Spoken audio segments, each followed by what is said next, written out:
Yes, sir. I want to take you back to approximately timestamp 120.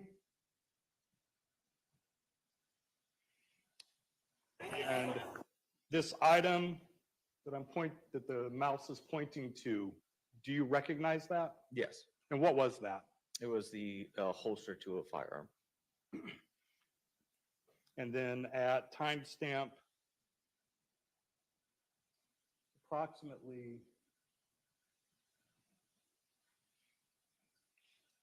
550, it looks like you moved it a short distance. Why did you do that? Yes, because I knew EMS was going to be moving her. I wanted to get it out of their way.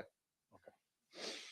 And when you first arrived, it looked like you were putting on gloves. Yes, sir. Why was that? To protect myself from any kind of bodily fluid. I was going to try to render first aid, and I saw EMS was there. So. Okay. And does it play any role in trying to make sure you don't contaminate the crime scene? Yes. And what's that? That I don't get any of my DNA onto the crime scene.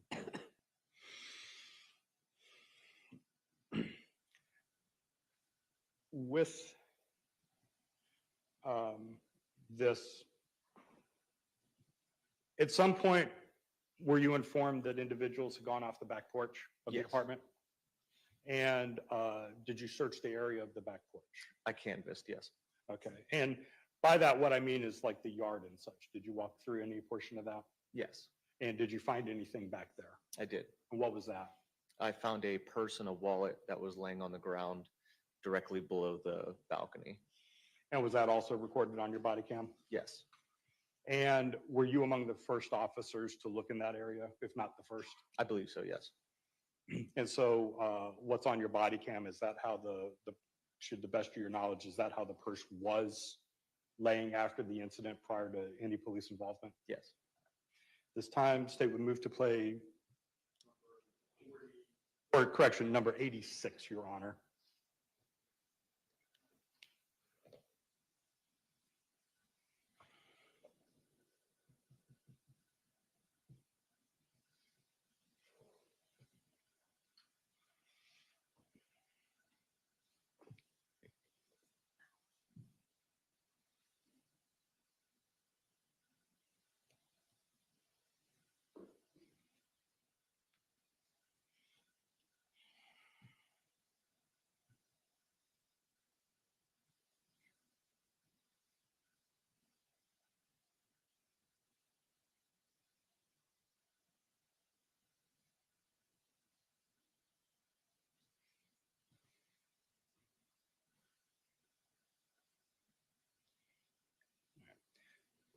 Does that recording accurately reflect when you found the purse and the wallet? Yes.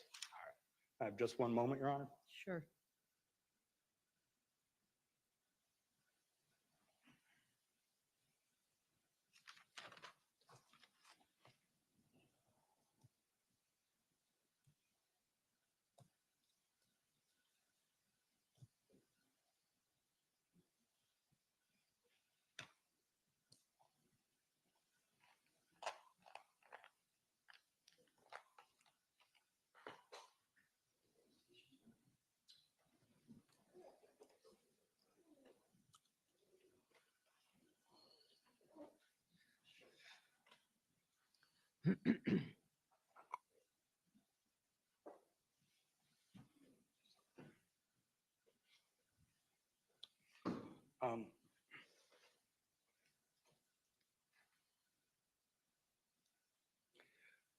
Sergeant Farr, when you first arrived, just to go back on one step, on the couch itself, closer to the door, closer to the side towards the door, the back couch cushions, if you remember in your video in the living room, there were a couple holes in the cushion. Do you remember those? Yes. And what did they look like to you? They appear to be bullet holes. Okay. And was that also reflected on your body cam? Yes. And at that time, did you try to determine if they in fact were, or did you just leave that for somebody else to determine? I believe I left it. Okay, so is that was for if in further investigation it Correct. needed? Okay.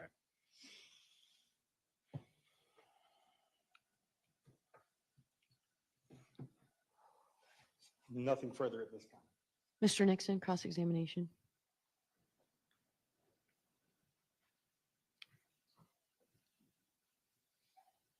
Sergeant Favre, you stated that to the state today, you stated that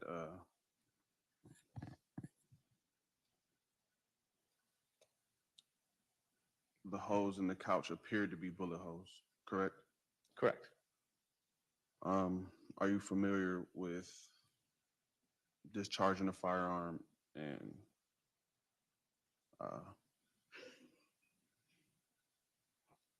how hot how hot a shell casing could be once it's ejected from a gun after discharging it, correct? Yes. Are you for sure that it looked like bullet holes? In my opinion, it looked like bullet holes. Yes. Okay. Hindsight in looking at it, could it have been burn holes from the actual shell casings? I'm sorry, I don't understand the question. If the gun ejected a bullet and it was hot and it landed on that fabric, could it have been a hole from the actual casing of the bullet? I do not know. Like I said, in my opinion, it appeared to be bullet holes. Okay.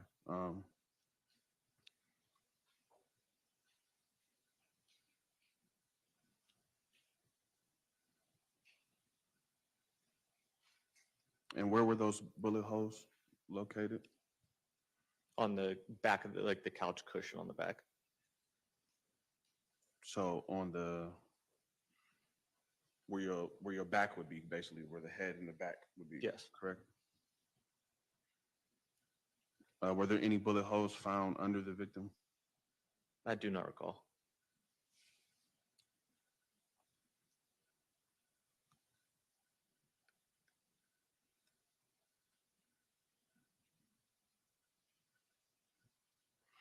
You stated that you were one of the first on scene, Yes, sir. and you stated today that you were also one of the first to observe the purse being in the backyard. Yes, sir. Had anyone else been back there prior? Not to my knowledge.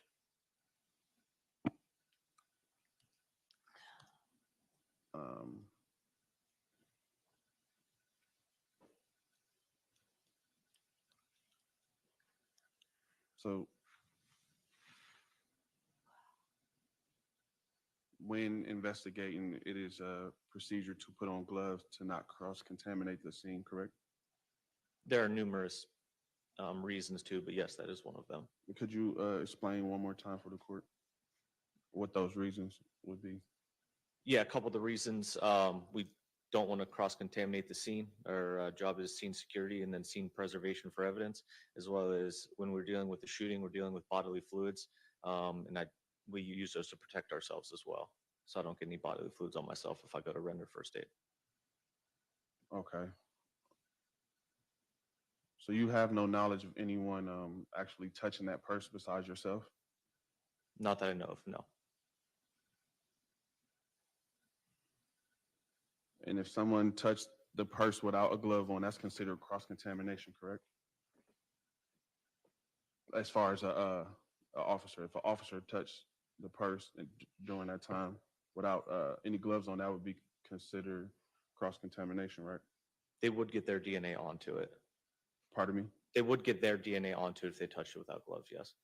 Okay.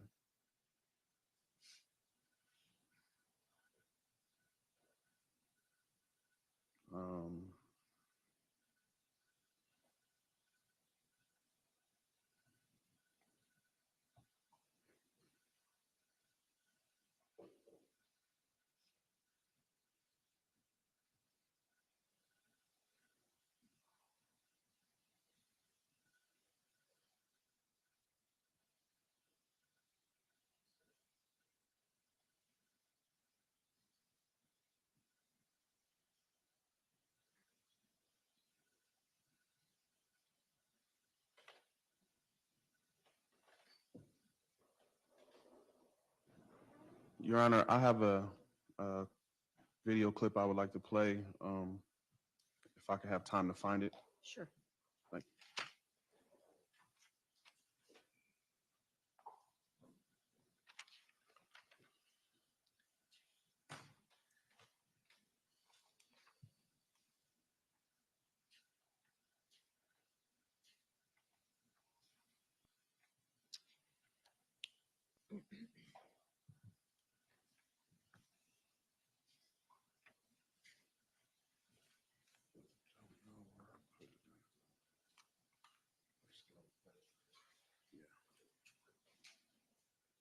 It'll be on the one that's in there. Yeah. But I had wrote it down. Yeah.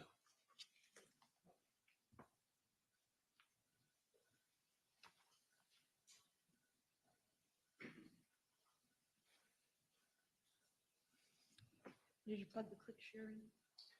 We will. I was trying to find the videos too. We have it here.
No, it's not it.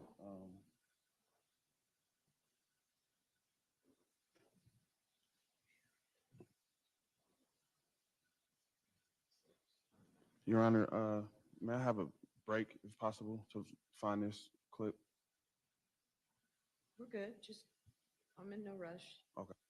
Thank you.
Is it a specific officer?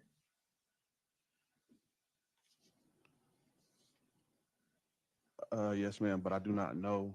Well, do you know, was it Um, somebody that's already testified? Yes. Do you know which one? No, they weren't labeled as they are. No, do you know who testified in court? Officer Smith? No, he is. That's the different one. Okay, hold on. Officer Oles? No, ma'am.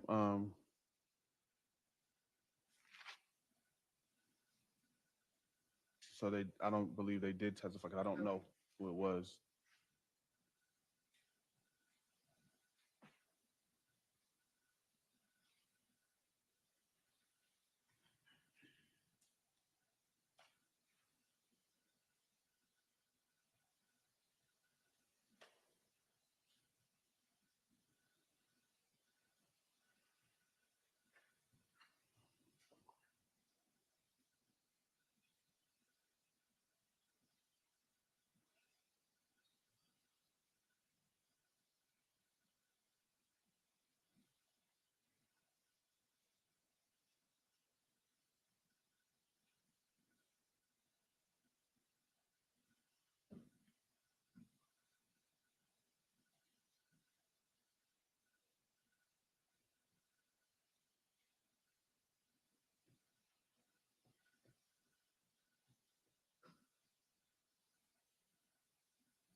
Your Honor, I need more time to find the video.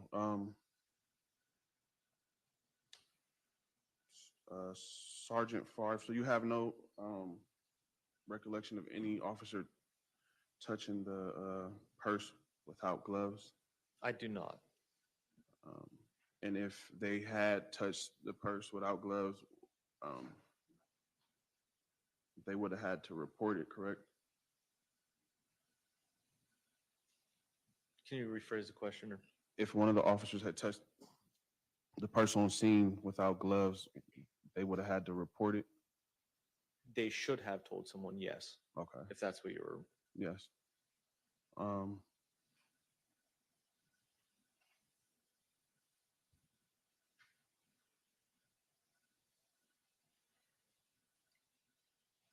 I don't have any further questions at this time. All right, thank you. You may step down. Or any redirect, sorry, excuse me. No. You may step down. Thank you, Sergeant. Thank you very much.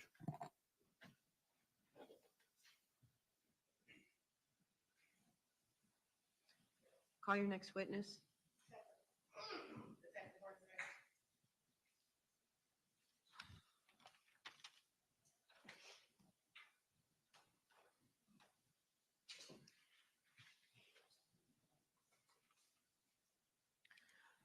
Do you solemnly swear or affirm to tell the truth, the whole truth, and nothing but the truth, so help you God? Yes. Go ahead and be seated. Keep your voice up. Speak into the microphone, please.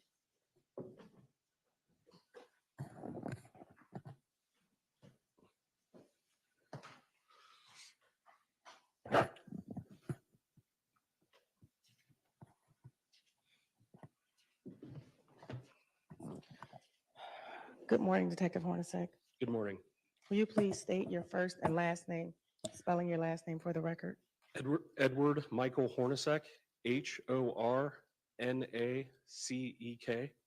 Where are you employed, Detective Hornacek? City of Akron Police Department. Why are you long- talking so quiet? Because I'm going to cough. How long have you been employed with the City of Akron Police Department? 22 years. What division are you in?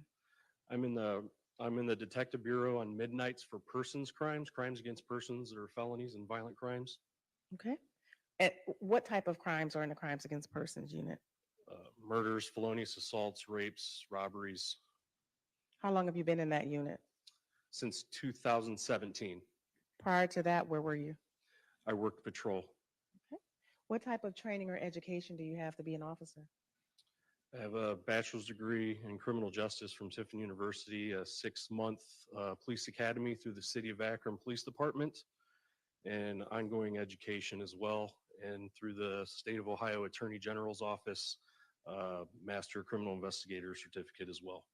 Did you get that as part of your training in the Persons Detective Bureau? Yes. Now, before I get into what happened on July 25th, I would like to talk about how does a detective get involved in a case?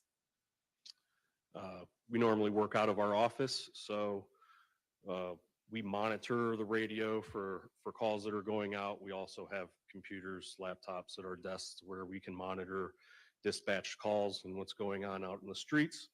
Our procedures are for whenever there is a felony that patrol reports that to the Detective Bureau by calling into our office to determine if we're going to go out on scene. How do you all decide who goes out? It's all circumstantial based on the severity of the crime and how many witnesses, victims, and suspects are on scene. So it's usually all hands on deck if there's several people out there. If it's something to where there's just a victim, then we'll just 1 or 2 detectives. Okay, and I noticed that you're testifying in a suit and tie while other officers came in uniform. Do detectives wear uniforms? Not in the Persons Detective Bureau, no. Okay. On July the 25th of 2022, did you get called out to the scene? Yes. From the Detective Bureau, do you remember who all went out? Myself, Detective McConnell, and Detective Taylor, and I believe Detective Keith Williams. Okay. Will you please tell the court what you saw or heard when you got to the scene? We had already been notified that someone was shot, critical, and in opinion going to pass. On the way there, that person, Toni Westover, she did pass. So we went there. The crime scene tape was already set up. Got a rundown from several of the officers that were on scene of the two witnesses that remained on scene, and what they had observed in the house, in the backyard of the house, behind the patio, as well as the video that they spoke to a resident in that same complex about. Okay, you talked about a couple things.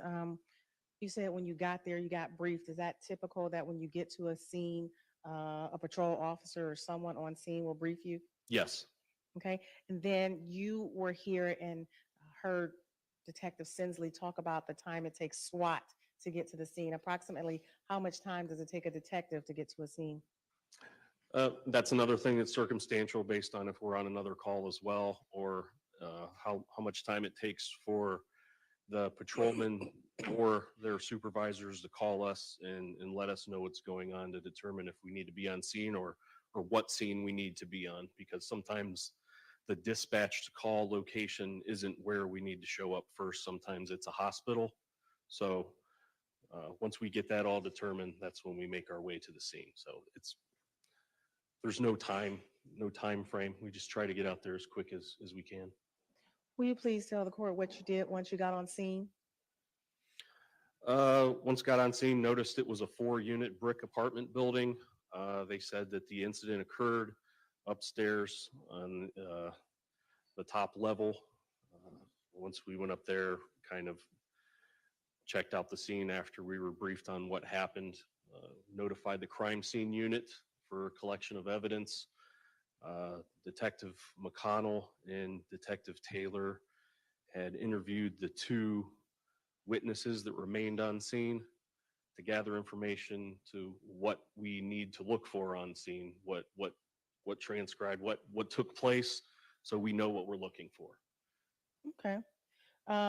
Approximately how long did you stay on scene? Maybe an hour or 2. I can't say. I'm not sure. That's fine. Yeah. Did you do anything? Did you perform any other duties or do anything else while you were on scene that night? Most of the time I was there, I was asking officers about things that they have observed, and then consulting with Detective McConnell and Detective Taylor on what went on in the 2 interviews with Angel McLean and Chip Ron Crew, and what they had observed, just what part they took, what role they took in this incident. Okay. And there were multiple people on this scene, and I heard you use a couple names, Detective McConnell, Detective Taylor, and then you. So it was more than one detective that responded to the scene? Yes, there were 4 of us. Okay. Who's the last one? I don't think I said that. Detective Keith Williams. That's right, Detective Keith Williams. I apologize.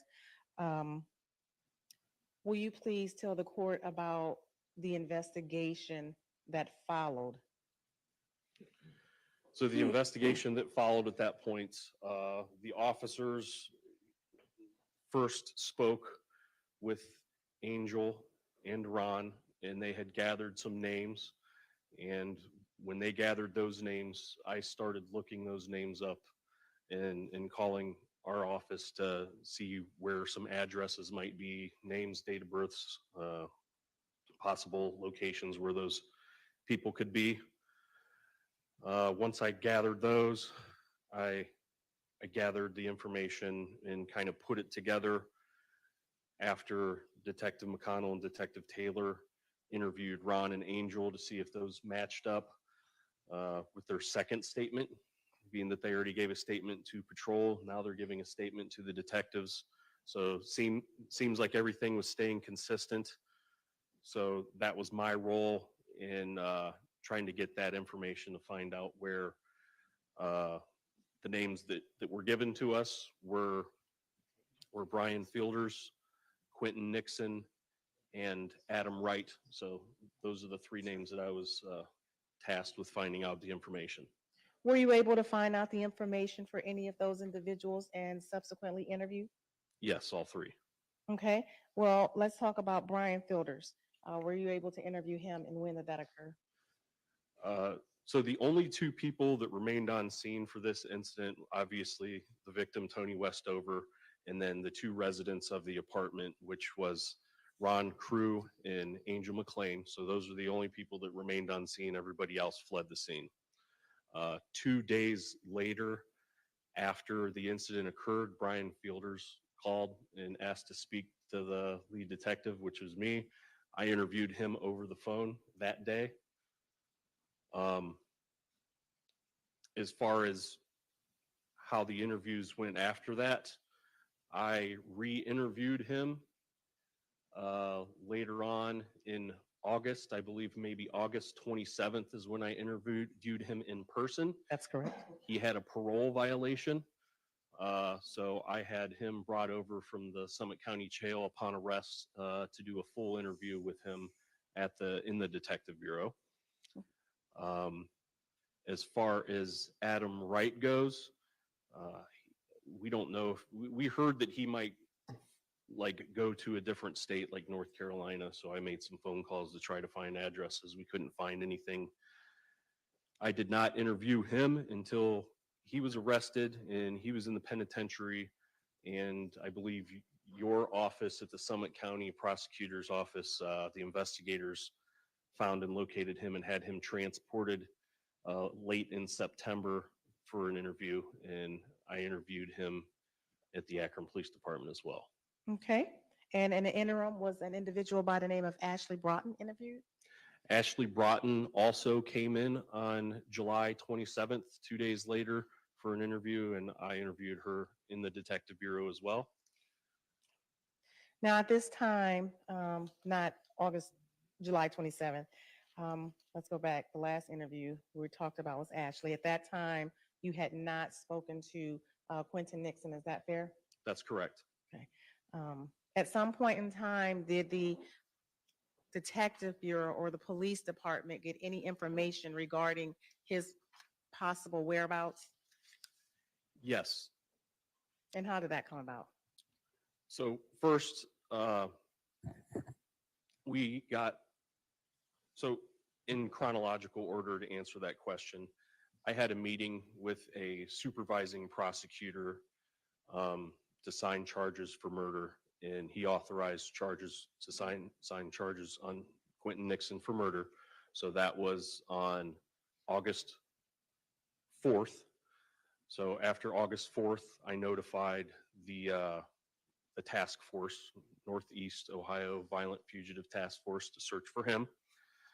Normally they find people through cell phone locations, but being that Quinton left his cell phone on scene, we weren't able to find him. So we didn't find him for a whole month after the murder happened. We got a phone call to the Detective Bureau desk, and Detective Stan Davis spoke with an anonymous caller who said that someone that was wanted for murder was in the 500 block on Gridley inside of the house. And they had told us that that person had shaved their head and painted their face white. So Stan Davis notified dispatch, and officers arrived on scene over at that 500 block of Gridley. I think it was 525. That is correct. And that was August the 24th? That was August 24th, somewhere around 10 p.m. Okay. Well, the 23rd. Basis. The statement he made about me painting my face is hearsay. There's no proof of that. Overruled. Okay. It's overruled. Go ahead. I believe was it August the 23rd to the 24th or the 24th to the 25th? I believe it would have been the 24th if it was 10 p.m. Okay, that's fine. And you were in here and heard multiple detectives, Nicholas Smith and Lieutenant Sinsley talk about the arrest that occurred on August the 24th. Yes. Okay. Do you know what happened after the defendant was arrested? After the defendant was arrested? Correct. So after the defendant was arrested, I requested that he be taken to the Detective Bureau for an interview based on his murder warrant and the investigation. Okay. Now, how did you know that had occurred? Are you, at this point in time, were you considered the case detective? We determine that later on. We all work together and then determine it later on based on our case log and who's available to do more work on the case at the beginning. How were you notified, or how did you know he had gotten arrested? So Captain Yowie, who was the commander of the SWAT team, notified me that we needed to get a search warrant for officers to actually make entry inside of the house. So Detective McConnell contacted a police legal advisor and had them type up a search warrant. Detective McConnell took that to a judge at 1:20 a.m. and had that signed, and then notified Captain Yowie that the search warrant was signed by a judge. And then that is when SWAT made entry at 1:25, and then they let dispatch know that they had made an apprehension in the attic at 1:40 a.m. So after they had made the apprehension, I was monitoring the radio and listening to the radio, so I knew where I needed to be and what were the next steps that needed to be taken. Was he brought down to the station for an interview? Yes, Was he in fact interviewed? yes. Who all was present for that interview? Myself and Detective McConnell Where did that interview take place? on the 6th floor of the Akron Police Department in the Detective Bureau. Okay. And what was the defendant's appearance, demeanor during the interview? He did not have a shirt on. His head was shaved, face was shaved. He appeared to be scratching a lot. From what I had heard, he was in a crawl space and where there was fiberglass insulation. So I assumed it was either that or the gas munitions that were deployed during the SWAT ordeal. And approximately how long did that interview take place? I would say about an hour. Were you present for the whole interview? Yes. During that interview, did the defendant's statement, were there any discrepancies in the defendant's statements? Yes, it was a roller coaster interview. It went back and forth several times. Was there a point where you noticed the discrepancies? Yes. His statements had changed? Yes. Please tell the court about that. So during the course of the interview, things were going back and forth, and we were trying to get the truth of the matter. And in doing so, I told Quinton Nixon that we have video of the incident. And at that point, that is when the storyline changed. Okay. You didn't tell him whether it was video from the outside or inside of the apartment, did you? No, Okay, so he had no idea at that point in time. not to best my of your knowledge. Okay, and what were, prior to you saying that, did the defendant make any statements about carrying a gun out of the apartment? Yes, And did he say he carried a gun out of the apartment? yes. Now, after he told you he carried a gun, prior to that, did he state he had a gun? I apologize. When you say prior to that, do you mean Prior prior to me to- telling him that we have video? Correct. Okay, no. After we told him that we had video, he told us that he carried the gun and the purse out of the apartment building. Okay. And, well, you know what? Have you had a chance to review that video? Yes, And does that video fairly and accurately represent the interview you had with the defendant on July 25th? yes, it I'm does. sorry, first of all, it wasn't July 25th, it was August 24th. I'm going to play you, Your Honor, what's been marked.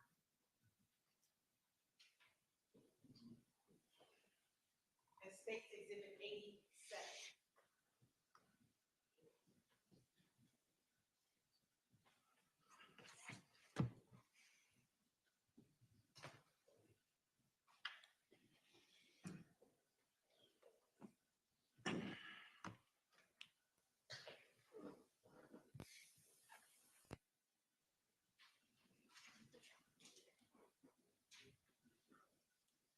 Objection, Your Honor.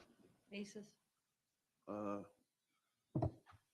my, from what he said, my statement is inconsistent and is considered hearsay. Overruled.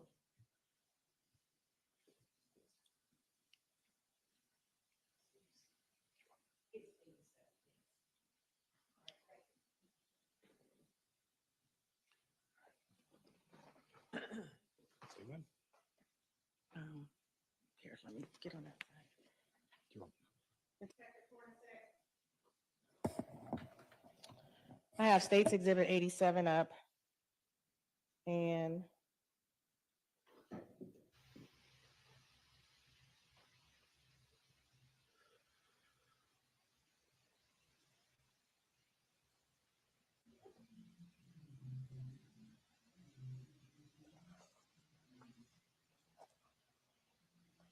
as you can see, it's a dark room. Is that a fair statement? Yes. At approximately 3 minutes and 6 seconds, you enter the room. Is that you? Yes.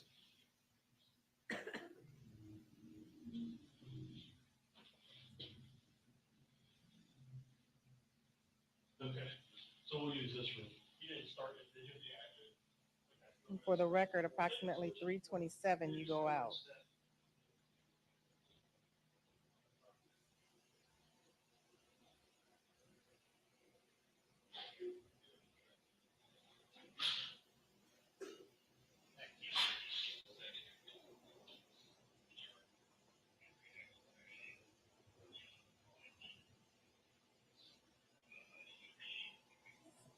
Two things before I sit down, Your Honor. Can you hear it? Well,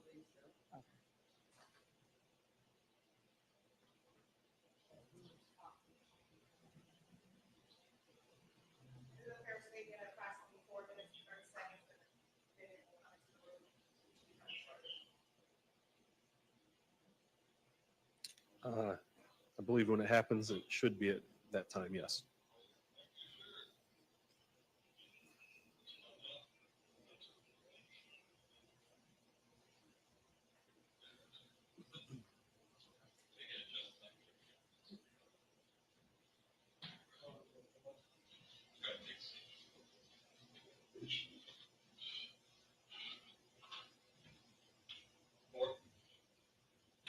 You want to, we'll get on the cup here, get a cup to the table.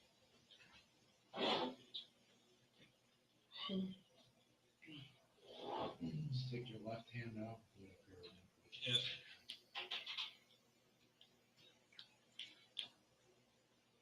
You need to turn that up. Yeah. I can barely hear the echo off.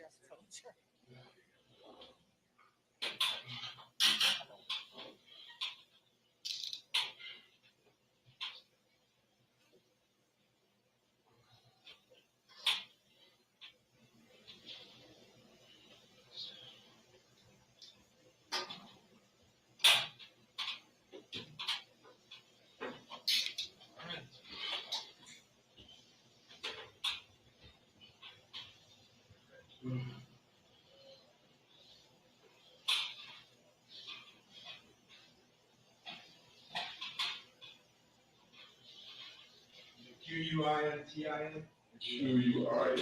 Quinton.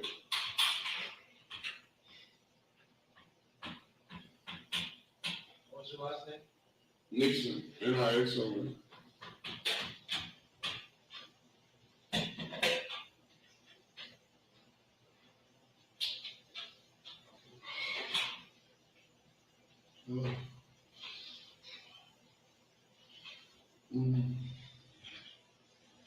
What's that? No, I'm hot. I mean, I'm cold. I like the shirt. Thank you, though. I'm cold. Yeah, we're just. Oh, really? Oh, yeah, Fuck.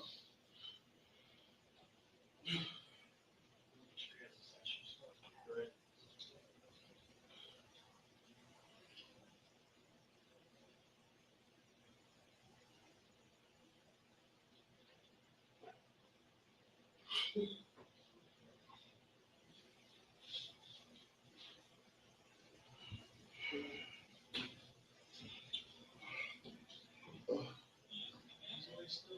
What's that? Hey, Quinton, I'm Detective McConnell, Detective Hornacek. You doing all right, bud? You need a napkin or something? You want water? You want water or something? That's good.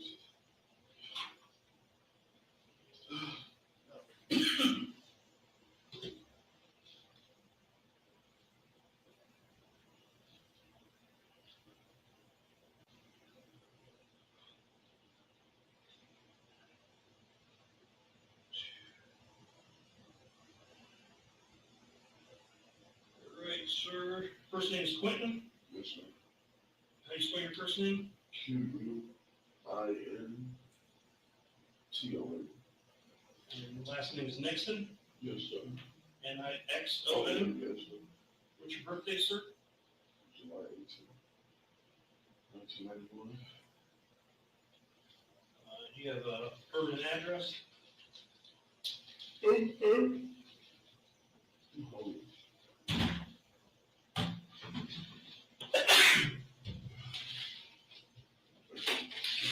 normally stick around the Akron area?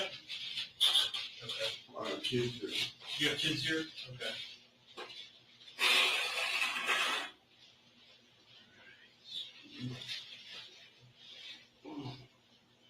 You have a phone number? No, sir. No phone? No, sir. Okay.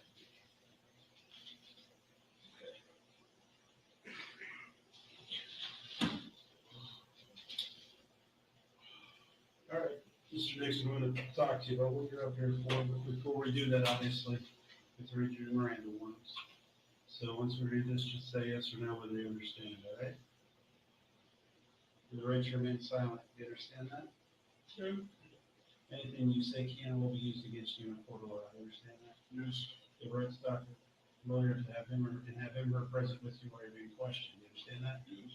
You cannot afford to hire a lawyer who won't be appointed to represent you before any question that you wish. Understand that? You can decide to answer these, you can decide to exercise these rights and not answer any questions or make any statements. Do you understand that? Yes. How do you spell your last name? Nixon, Nixon. What's your birthday?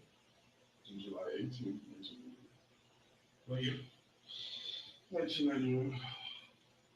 And what's your address? I'm homeless. I was living with my mom. Is that in Akron here? Yeah, she used to live at 787 Wilbur. 787 East One? Yes, sir. Do you have a phone number in there? No, sir. You on Facebook or Instagram or anything like that? Yes, sir, but I've been locked out of it for a long time now.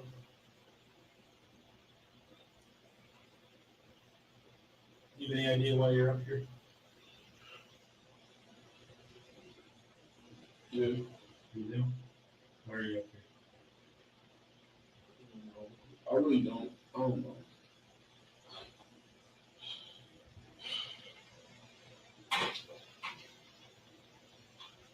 My head is hurting. I just passed my shit. You remember being at Angel's house a couple weeks ago? A couple weeks ago. Yeah.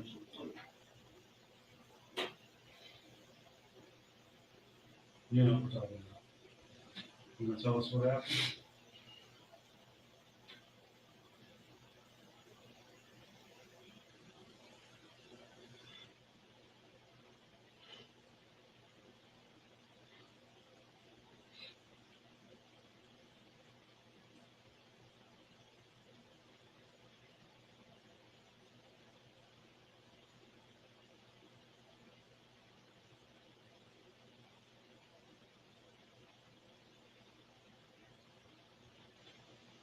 What happened at Angel's house? They tried to kill me. Who did? I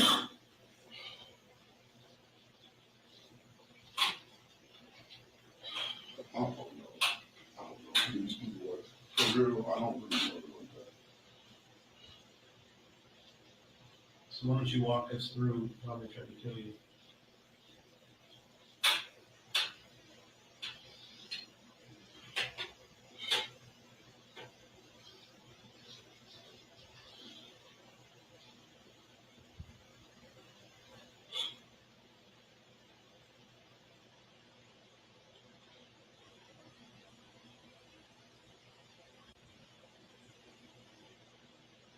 know what I did wrong. I don't know why. What happened? I don't know. So I was just there to help Angela look for her car. That was it. look for her car. Yeah, supposedly her car and her boyfriend's car. Like she lost it or someone stole it or what? Someone had stole it. So you went over there to help her look for her car? Yes, sir. Did you guys find it? And then what happened? And they called for more help to look for her car, I guess. I don't know if this was what it was about. I don't know. I don't know. I don't know if I'm supposed to be telling y'all what happened. I don't know. I'm scared. Like, I'm scared for my life. Yeah. You're scared of Angel? Angel's people? Man. I don't know if they hurt people either. I don't know. So you were over there looking for the car, you didn't find it, you called for more people and those are the people that showed up? You know any of those people?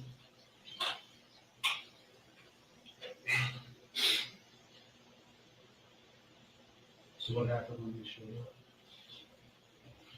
You guys started talking weird. They started talking weird? Yeah. As if I had did something or somebody in the room that had did something. Like they were insinuating that I was talking too much. Like I knew too much about something. I don't know what it was. And what?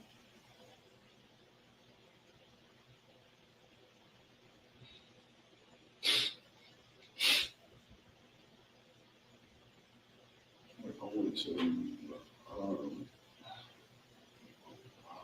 really don't. I can explain what really happened. Now what? To explain what really happened. Just use your own words. How you felt, what you thought was going on. I thought they were there to kill me. I didn't have a gun. I didn't have any weapon. They brought all the weapons. Okay. They were rolling out plastic and shit, and some dude came from the back with a fucking machete. I don't know. It felt like they were about to kill me.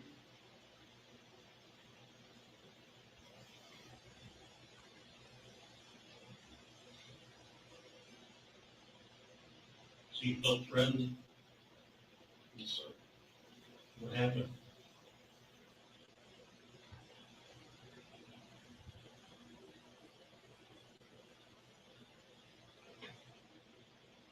I had two guns trained on me.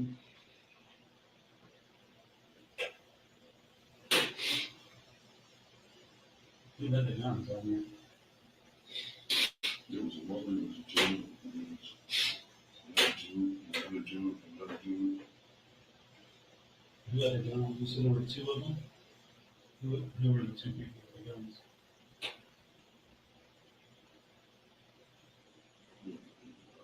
You know what they look like?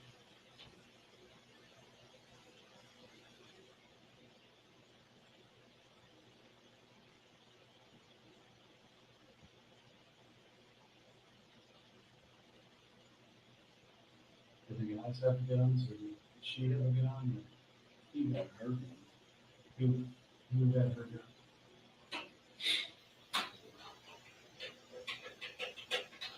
All I know is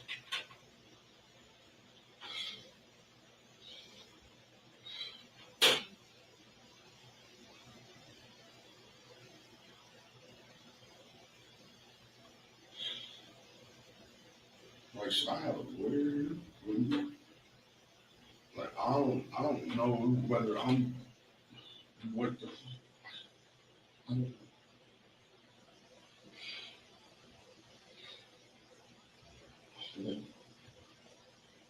feel like they got people everywhere. The Angels people? The Hells Angels. Is Angel part of the Hells Angels? I don't know. I don't know. I don't know. So that night, these people, two people had guns on you. What happened?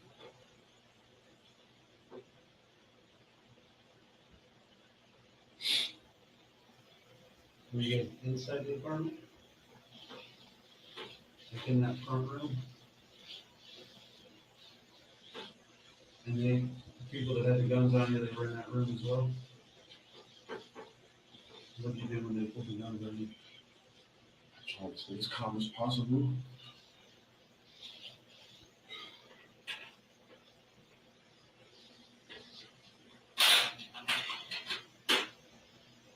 You guys start fighting?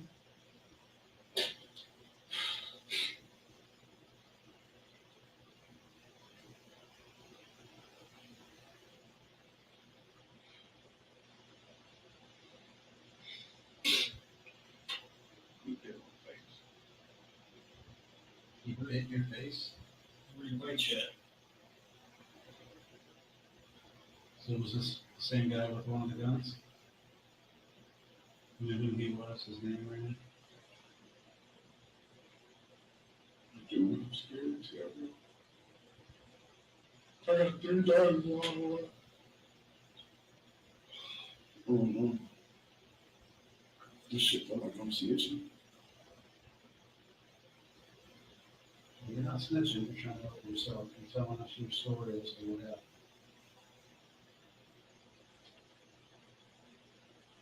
It was self-defense. So the guy was biting you in the face? He threatened me and told me that if I didn't, that he had kids, that he was gonna, he had kids, and he was gonna go home and see his kids, but I wasn't, something like that nature. And I knew too much about something. Which I don't know anything about. So he pointed a gun at you, he was threatening you, you said you knew too much about something. And then He wasn't pointing the gun. The other dude over here had his gun trained on me. But he said it was by the couch, so I couldn't see him when he had it turned towards me.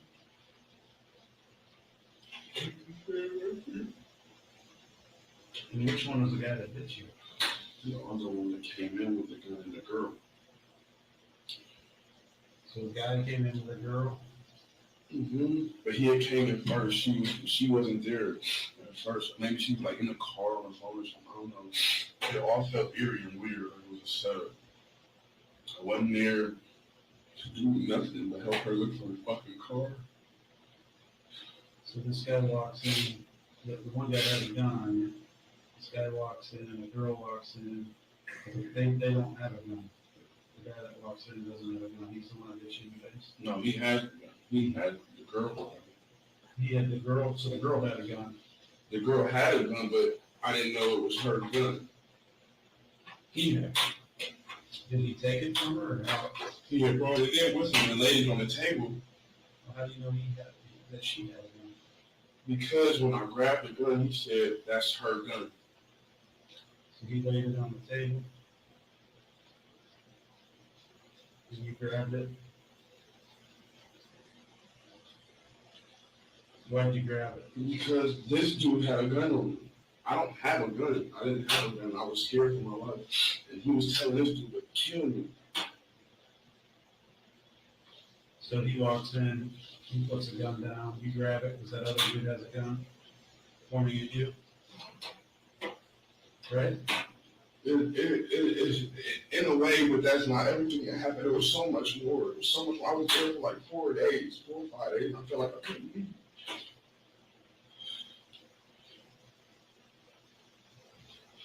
I didn't text my mom and I told her, "I'm trying to make sure I'm safe, Mom. I'm trying to make sure we're safe."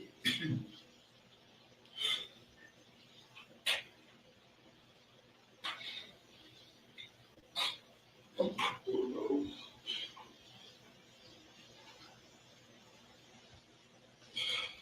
Did you tell him you were trying to grab it because you wanted to get out of there, or what did you say when he said it was the girl's gun? I didn't say anything. You want some of this water, though? I'm sorry. I'm not fine. I'm not fine. I got pictures of what they did to me. They were gonna kill me.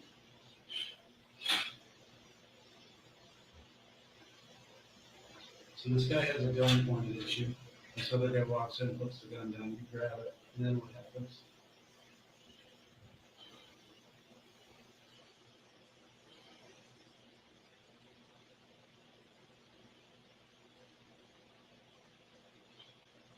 I don't think I'm making this clear. Because I'm still in the days about it, all this shit about it, just beating my head in the house. There's so much that happened in the other teams. And I felt like I couldn't leave. I really couldn't leave. I tried to leave. My uncle was there. Who's your uncle? Brent Nichols. Rick Nichols? Brent. Brent Nichols. Yeah. Was he there when they were pointing the gun at you? How, He was right here. I tried to leave with him. What's his nickname?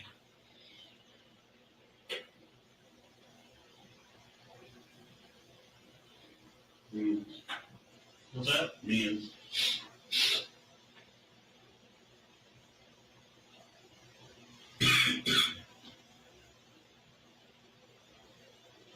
so at what point did this guy, the guy that put the gun down on the table, was he the one that hit you in the face? When did that happen?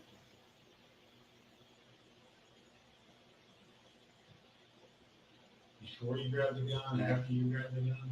At what point did he punch you? I don't know. All I know is beating me over the head. They had me on plastic. I think he tried to shoot me. The same guy or the one that had the gun pointed at you? Same guy. Like before he put it on the table? Or after he put it on the table? He was accusing me or the girl of recording. I don't know. It happened so fast. Like they were saying, like somebody was snitching and recording, and I gave him my phone to let him know I wasn't the police.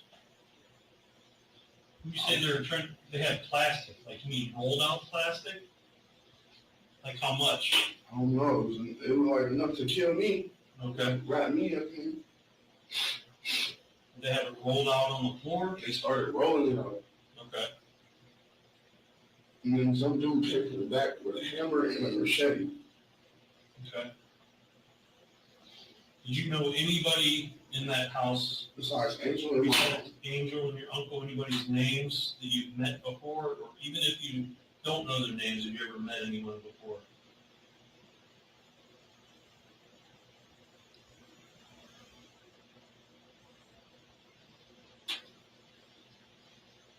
Like Brian? Or Adam?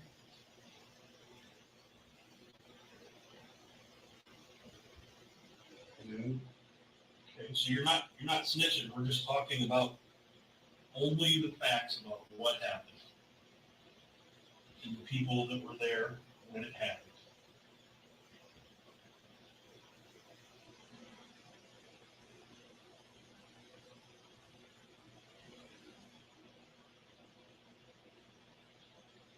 I don't know if my uncle owed him money or what. Like I said, I was just scared if I could help her. I recall.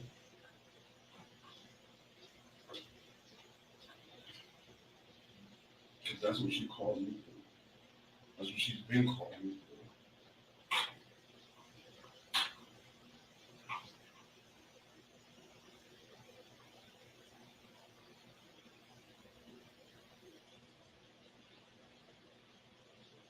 So did you guys start fighting after you grabbed the gun? Is that when they still biggie?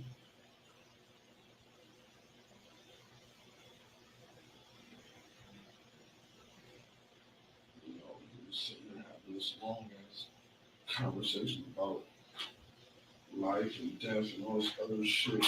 It's freaking me out.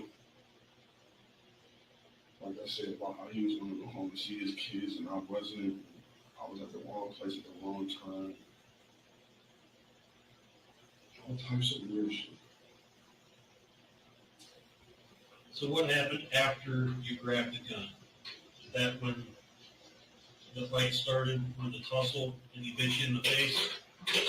So are you trying to say that you guys were wrestling? Like, was he trying to get the gun back from you? I believe That's so. what I Yeah, I assume. believe so. Okay. So you guys are tussling over the gun, he Yeah, bites yeah. you in the face. Yeah, and I don't know if he asked to get Adam's gun or what, but he had it to my face. He said, "I fucking will get him. Don't blow me." So who ended up with the gun? Adam had both of them. Okay, so you're saying Adam ended up with both guns, and then what happened? Did everybody stay there? Did people leave? Did something more happen? So more happened. Shots went off. That girl was hit. They ran. Okay, He tried to shoot me. okay. And then what? I ran. Where'd you go? Or Where'd you take with you?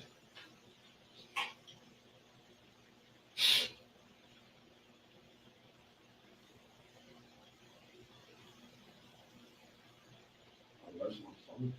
You left your phone? What kind of phone do you have? iPhone. What color? It was red. Red iPhone? Yes, sir. It was off. Yeah. Called anybody. It was connected to Wi-Fi, but I felt like if I called them, I didn't turn it when they were gonna kill me. Yeah. And they kept saying everything in the house was being recorded.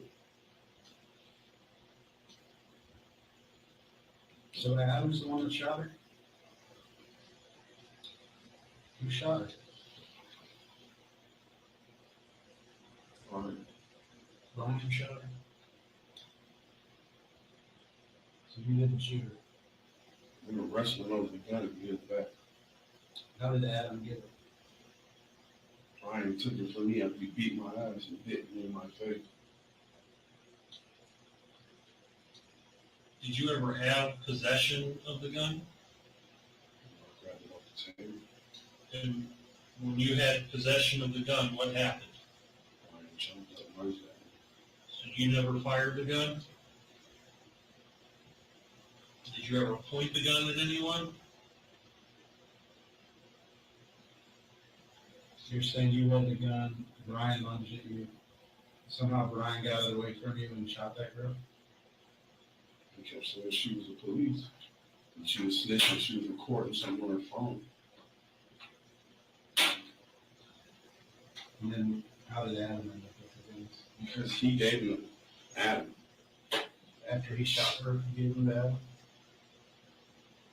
And they said they needed to get out of there, bro. He was like, "Yeah, get out of there, bro." And everybody was looking at me. So Brian shot her because he thought she was the police. So they thought you were the police and she was the police? You were both the police. Did you know this girl at all? You ever met her before that day? Yes, sir. Never saw her before that day. He told me, "All right." Did they think that you guys were the police together? I don't know.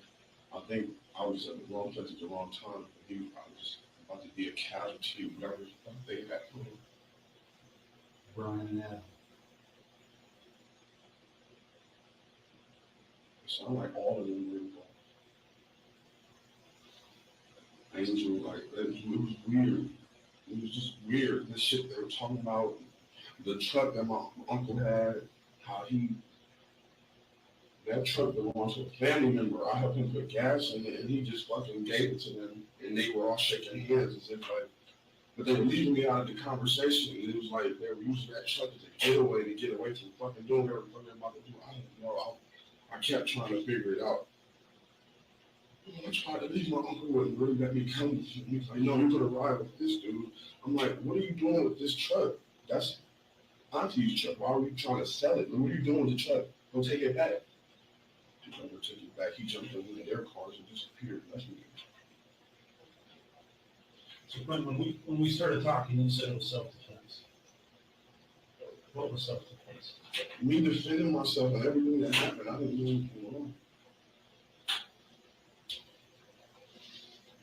But if Brian shot her, what do you mean it was self-defense if Brian shot her? Because look at my face. I'm just saying, I was there. I put myself at the scene. The phone is there at the scene. I'm saying that. But if Brian shot her, what do you mean by self-defense? Us fighting, me trying to get out of there. Because she didn't shoot her. Right. So what was the self-defense? What? Me fighting him. Both of them. They hit me over the gun with the head. They tried to pull the trigger. They tried to kill me. Like, that's me defending myself, self-defense, to get the fuck out of there. Why do you think you're here? Somebody died. But why do you think you're here though? Because they probably said I did it. When you say they, how many people do you think? So? Man, there were so many people. There was like 4 girls in the bedroom. They all got quiet. Yeah. Angel was there.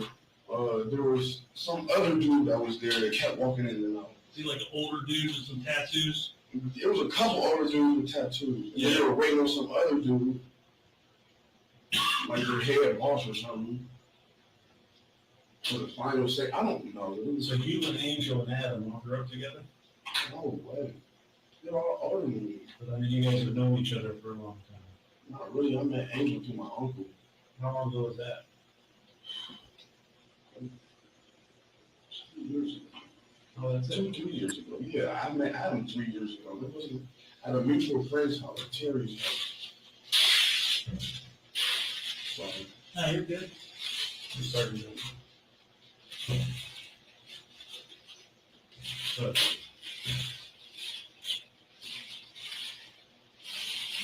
I don't know these people.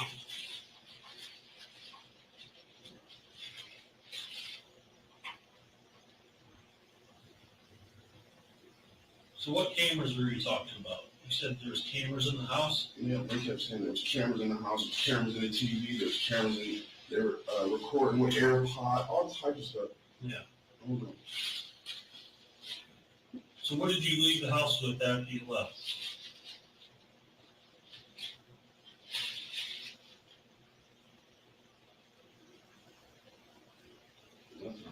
Nothing? You left your phone there, but you didn't leave? Oh no, I have my ID and stuff, Okay. and my jewelry. How'd you leave? For Which door?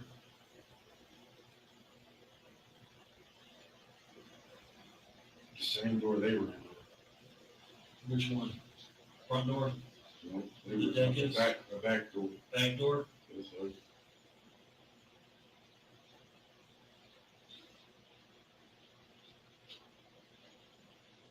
and all you had was jewelry and an ID.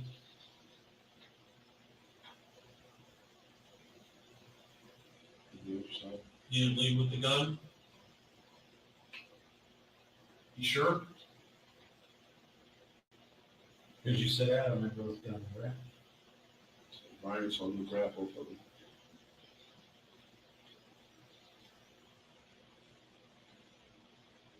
You didn't jump off that dog with a gun in your waist?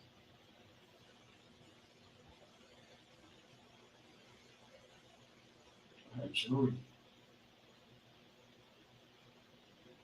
Yeah.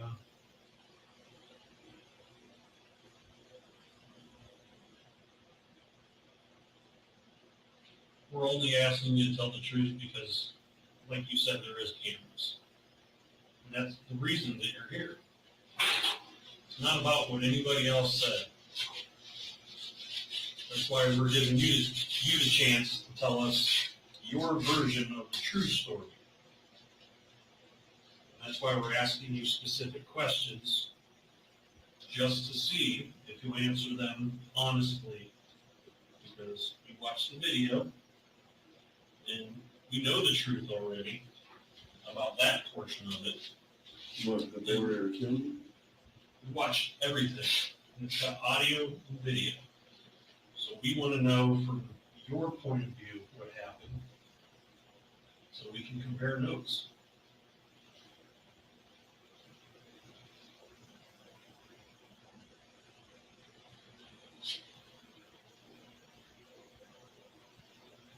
So this is your last chance to tell us.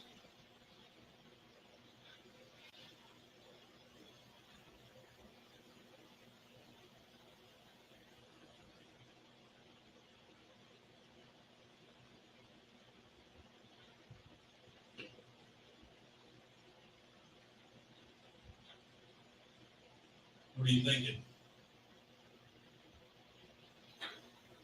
Like if y'all seen the video, y'all would know.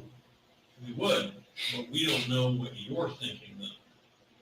Videos are videos, words are Where you words. got words and audio, you would have seen if they were there to hurt me. Well, listen, we want to know your thoughts on what was going on and the truth about what happened when you left and what happened right before you left.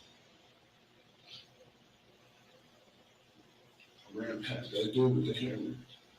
Okay. That's true. Ran past the dude with the hammer. He was in that back bedroom on the right. So when you jumped off the balcony with that gun in your waist, where'd you take the gun?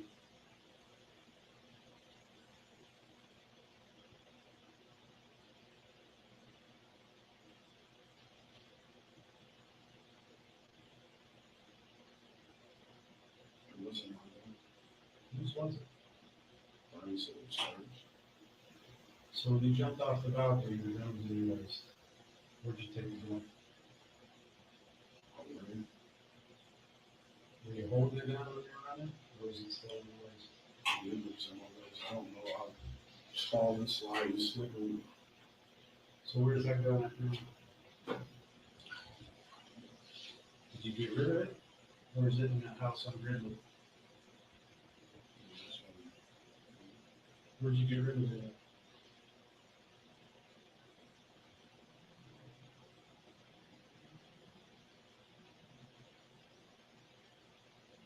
Can I ask a question?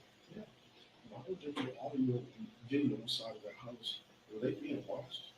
They're weird people, like you said. We're not saying you lied about that.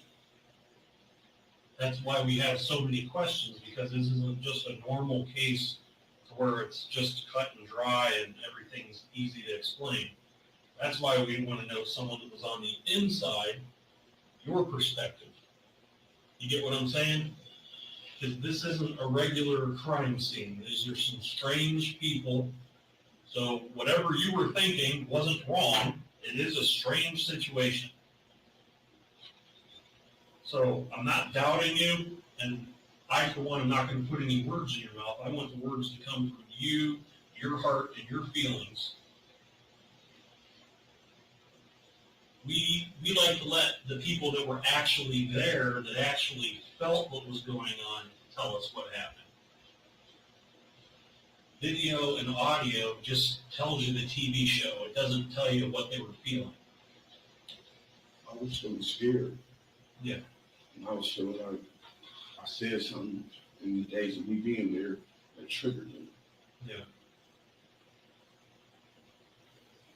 And they knew a lot of mutual people in the streets that I was beefing with. Okay.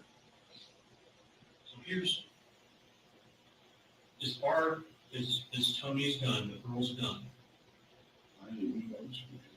and that's fine. As far as her gun, when you grabbed the gun, was it in a holster? Do you remember that? Okay, so there was a holster. When you first noticed the gun, was it in her purse? It was not in her purse. It was on Brian's hip. Brian on took his it off his hip. Okay. What point did it get placed on the table?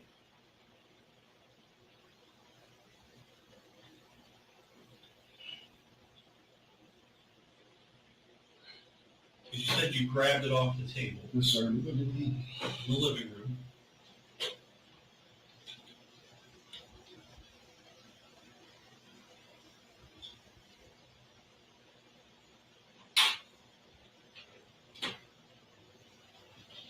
Brian kept saying something about it don't matter, like I was about to die. And he kept shaking his head, looking at Slim, this, do this. Slim's Adam. So when you grabbed that gun, Quinton, and you fired that round, were you trying to hit Brian? I'm just trying to get away. So were you trying to shoot Brian?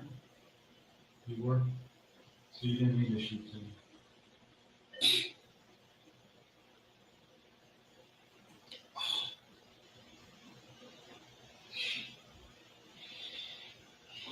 So that was an accident? I don't know.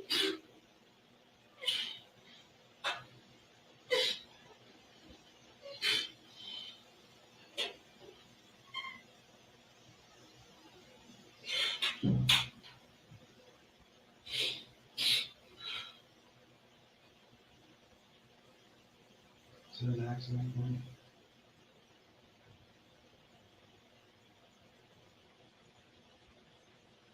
So you're scared? Gary Jackson, I was the police.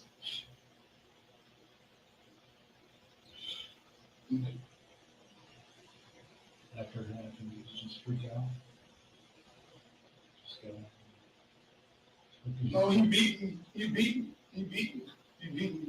After He beat me. it, He beat me. He beat me. Is that when you got hit in the face? He beat me. He tried to shoot me. He beat me. Brian, Adam was just standing there looking crazy like he wanted to shoot me. Waiting on Brian to say, I don't know. Then somebody yelled out, "You fucking stupid, you're going to jail for the rest of your life."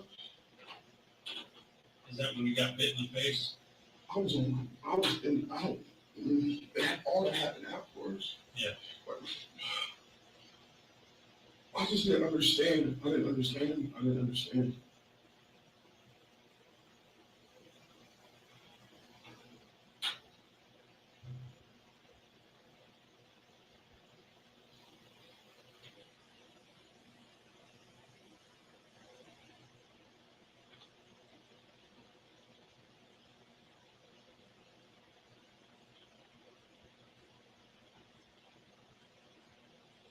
where'd you take that gun from? I ran. Just through the neighborhood? I ran so far.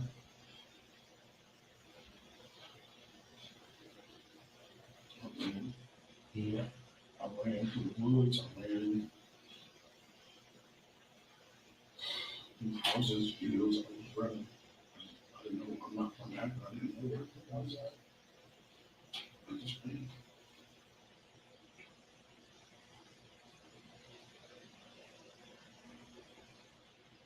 So we're definitely thankful that you've been truthful and honest about this whole situation, but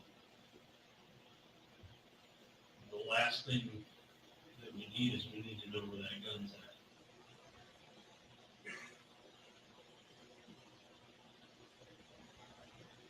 Is it back at the house? So I didn't even live there. You know you don't live there, but Where'd you put it? Did you take it home with you? Did you get rid of it? Did you take it to your mom's? I dropped it. I'm pretty sure I dropped it running.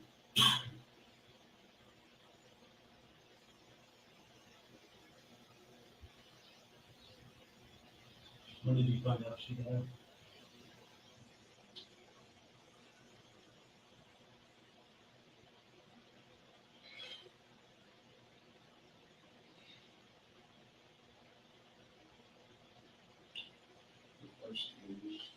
The first news.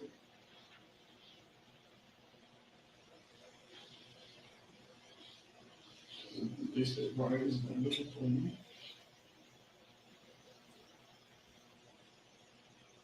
So I'm scared to call the police. I've done wrong before, and I've been punished by the police. And they scared me. They're scared.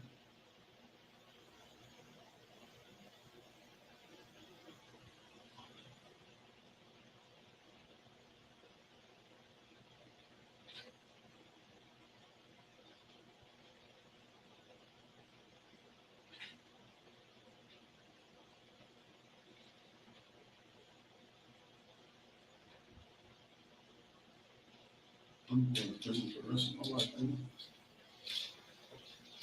well, Quinton, I mean, we're gonna be honest with you, like you're being honest with us. I mean, this lady died because you shot her. And what led up to that? I mean, that's what we'd kind of like to know more about. What you did after the fact. I mean, with the gun, those types of things, those are the those are the things that the judges, the juries, are gonna look at and say, oh, he cooperated, he was remorseful, he felt bad. We would like to find this gun. We'd hate to have some kid running around playing in the woods and find this gun and do something bad out of it. Is it in the house on Gridley? No, sir.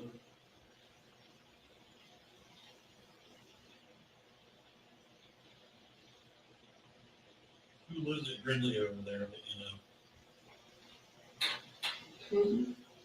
Everything's incarcerated though.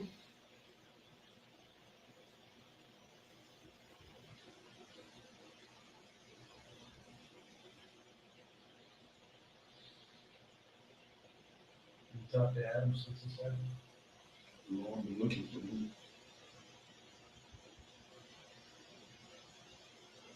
where's he at? Does he stay in Akron or is he? You know, usually, I don't know. I really don't know these people. Like, I thought I knew them.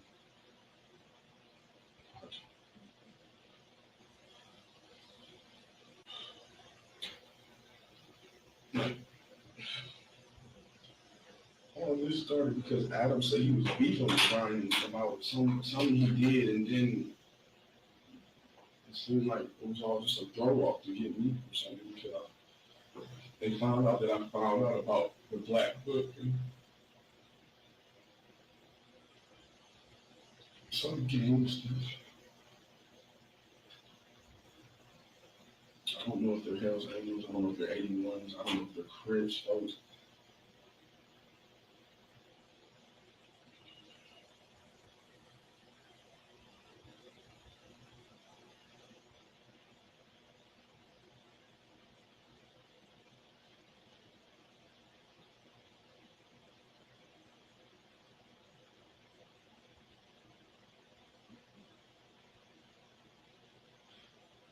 What else do you want to tell us? Seems like you have something to say. I'm just trying to.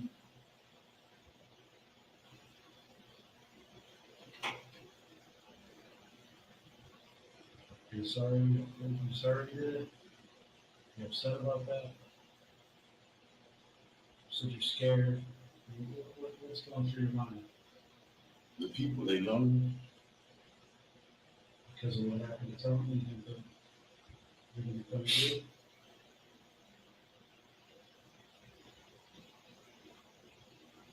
What are you scared of?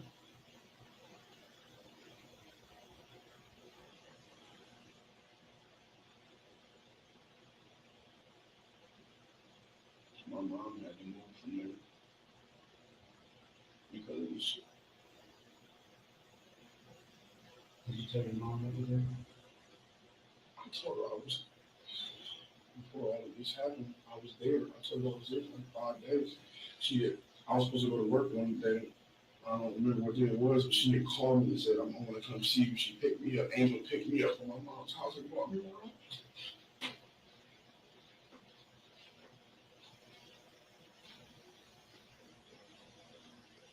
So you told your mom you didn't do it?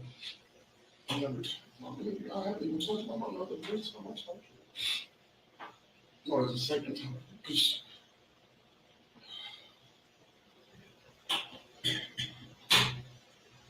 Why did you shave your hair? I'm scared. Scared of getting caught? I'm scared of getting recognized by anybody. I don't know who to trust. They said they had police officers on payroll, all types of stuff.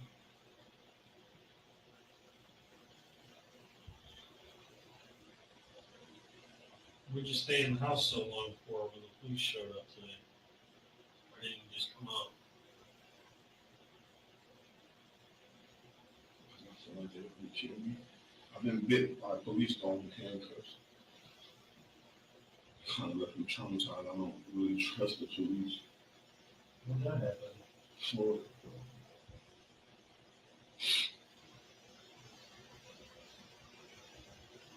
Fort Lauderdale, Broward County. Do you know where Tony's purse is? The girl's purse? No, sir. You never took it?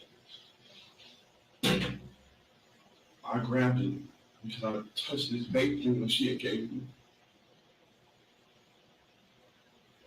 What do you mean? But I didn't take her purse. Her purse was still there Where at? in the backyard. So why did you grab it because of the vape? The vape thing, I had realized that I had touched the vape thing. So what, were you afraid that fingerprints are on it or something? Yeah. I just didn't, I didn't know. So you didn't want the police to find out who you were on the fingerprints in that vape?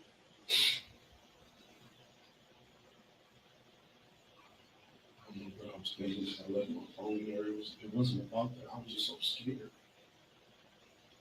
You have a password on your phone? Yes, sir. What's that? 1991. That's the year you were born? Yes, sir.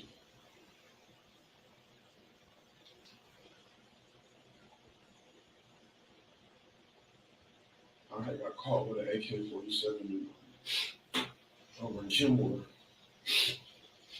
And I think the AK-47 I was carrying belonged to one of their people. Some guy named Demon.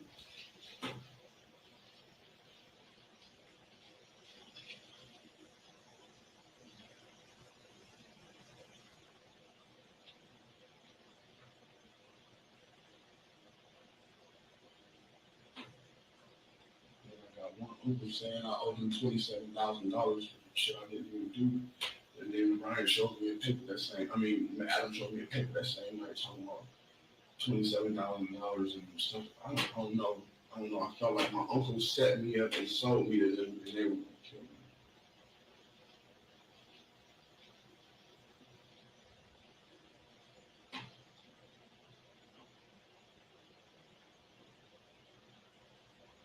So you grabbed that gun and tried to get out of there.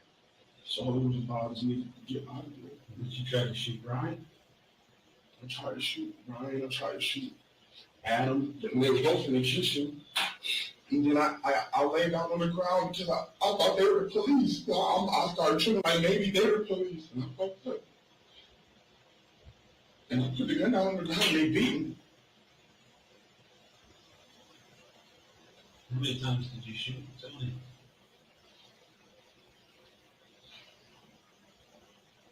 How many times did you shoot the gun? More than four.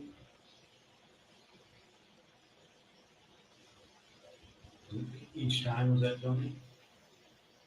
You shot Tony 4 times? I don't know if I shot Tony 4 times. Did you ever grab her by the hair? No.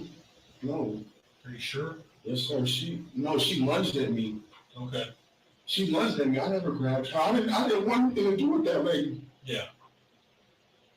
I didn't even know her. Did you wrestle with her at all?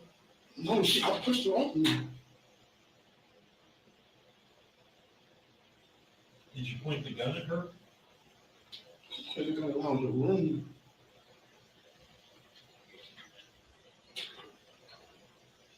If they were in the kitchen, how did you shoot her while she was on the couch? It just happened so fast. She grabbed me and she was trying to get the gun on my hand, and I was trying to. I don't know. It was just so fast. It seems like everybody was trying to get that gun out of your hand, and you panicked. It was everybody. You said Brian, Adam, and the girl was. They didn't start trying to do that until after I shot. Okay. So they didn't try to get the gun from you until after you shot. It was weird. No, it makes sense. Because if someone had a gun and then they shot, that would normally be when someone would try to wrestle a gun away from somebody. He had Adam right here with his gun trained on me. Yeah. Then he moved over there and grabbed some printer and started printing out. I don't fucking know. He just. I was wrong. I I was wrong. I was in fear for my life. I was wrong. Were you using drugs that day? Yes, sir. You think that's something that made you feel different? No, sir. What kind of drugs? Meth. They all were using meth, even she was. Okay. You ever used it before? Once or twice.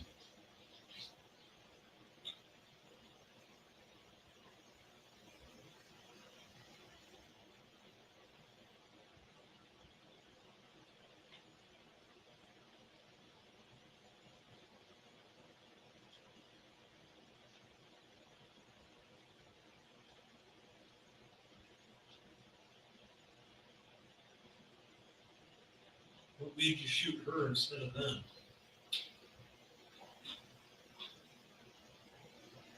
Brian, What do you mean? he took me in the kitchen. He told me she was the police. So you thought she was the police? And then he looked at me and said, you got the same thing she got on her phone. Yeah. It was basically, So you truly thought she was the police, or obviously?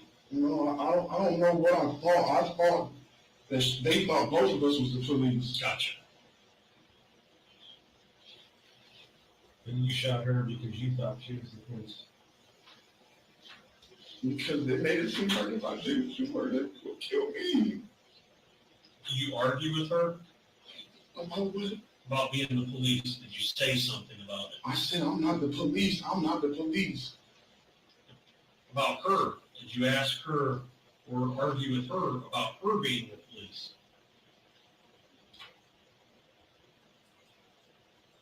No. No. Okay.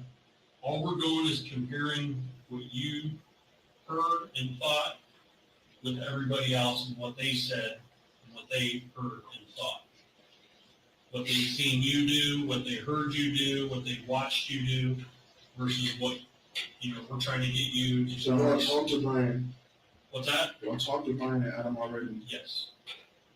And Angel, Are they the same? and the girl that was in the back room, and that weird dude that had the hammer. In the Mercedes? And him, talk to him. Because him and Angel were in that back room, hammering on the wall, hanging up these lights that she bought. You seen the lights, right? When she came home after they went to Sheets, Lights. No, they started unrolling plastic. there were lights, plastic strings of lights. They were No, hanging them it up was- on the wall. Thick ass plastic, but they got out of a box. There was Yeah. no lights. Okay. Like I said, that's why we're asking what you thought and what you feel. Because we processed the whole house. We had our crime scene unit at the whole house. And, you're able to extract video, DNA, all that mess, interview everybody that was there. And you were our last key. You're the last person we needed to interview. So I'm the one that's in jail. You're the one that shot her. Because I was in fear for my life. I didn't even have a gun. They brought guns to this situation.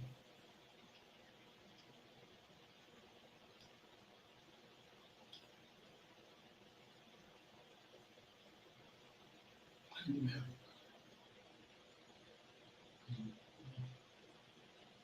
He took Brian's gun. He shot Tony. And that's why you're here.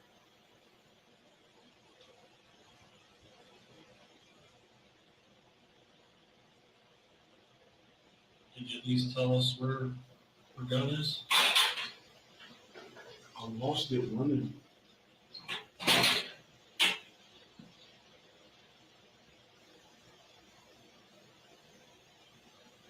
So I don't have a self-defense case. This is just flat out murder.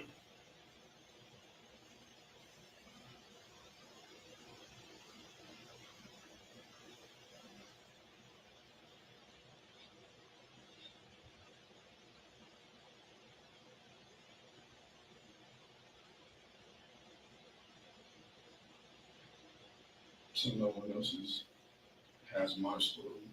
This is it. I think that their story is very similar to your story. You've obviously left some pieces out. But I think your story is very similar to theirs. Pieces like what? Well, Brian didn't take me in the kitchen. yeah, I'm talking about when you first said Adam had those guns, that wasn't true. He ended up with both. No, he didn't. He did. He But did. you lost one of the guns in the woods, you said. Yeah, but he ended up with both of them. I ended up getting the gun off the floor. They beat my ass and took off. That was after you already had the gun, and after you had already killed Tony. You're saying they took the gun from you and then they gave it back? So that's what I'm saying. There are parts to the story that don't match up, and that's, to be honest, that's not very believable. When we see you leaving that house with a gun, and their stories match up with it, and then you tell us you got the gun back, and It looks bad when you watch a video. Someone gets killed, and someone leaves with the gun that killed the person and that dead person's purse. Right. Jumps off the balcony, grabs something out of the purse or next to the purse, and then you have the gun, and then you go back in the cut. Like, there's no way that that just looks good, you know what I mean? And the reason you did that is because your fingerprints were on the vape pen, which now it makes sense. That's what you got out of the purse. You don't even take it though. The big film's still there.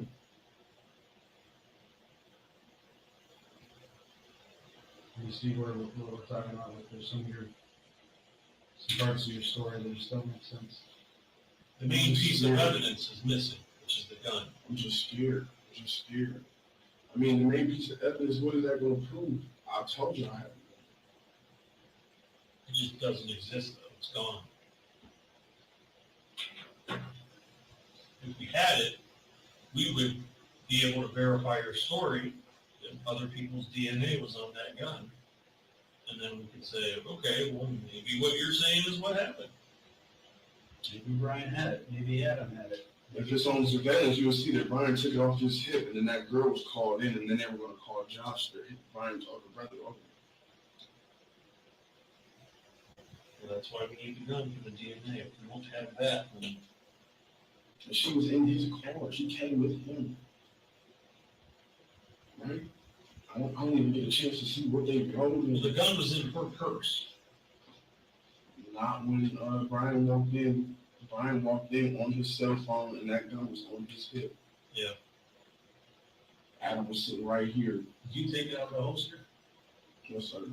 So when it was on the table, it was in the holster, you took it out of the holster. Brian was looking at me like, take it out the holster. Like, shoot her. Did he tell you that? With his eyes, insinuating with his eyes. He must have knew that they were recording. And he said if I thought about it too long, basically he was going to kill me. He said all of that with his eyes.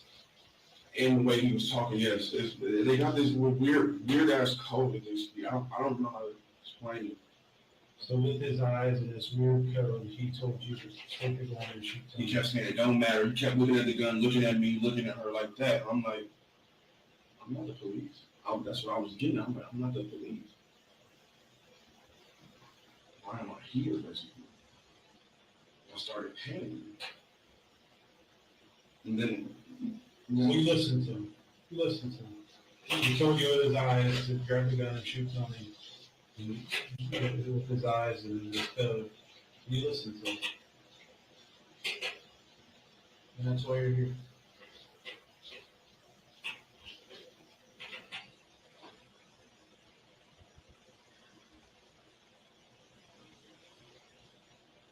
Anything else? That's it.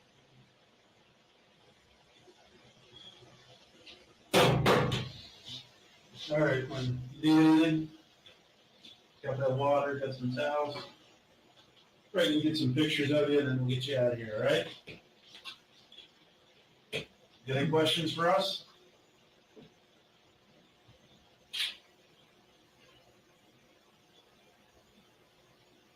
All right, I do, I just, that's all right. Think about it. We'll be back in.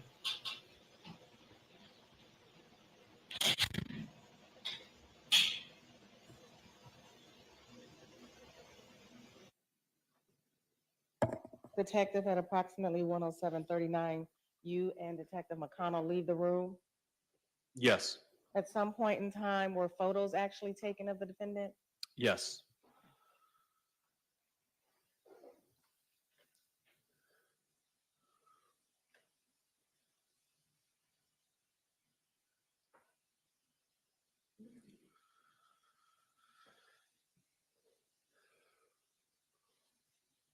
For the record, I'm starting the video back up at 1:16, 1 hour, 16 minutes and 15 seconds.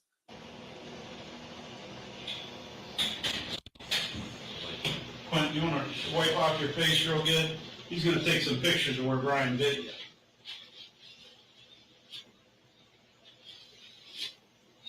Kind of where that bite mark is.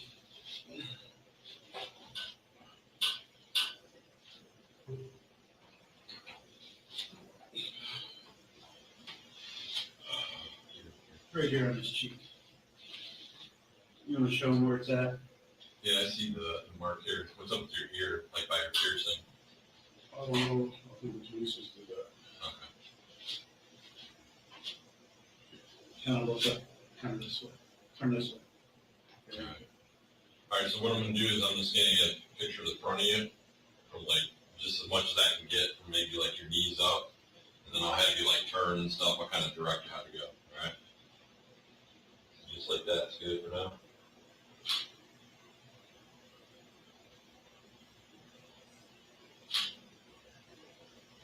Okay, turn your facing that way.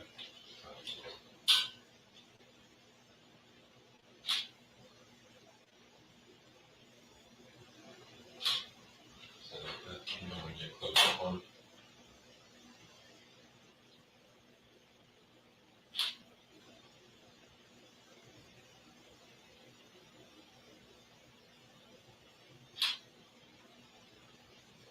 Just gonna get that cheek.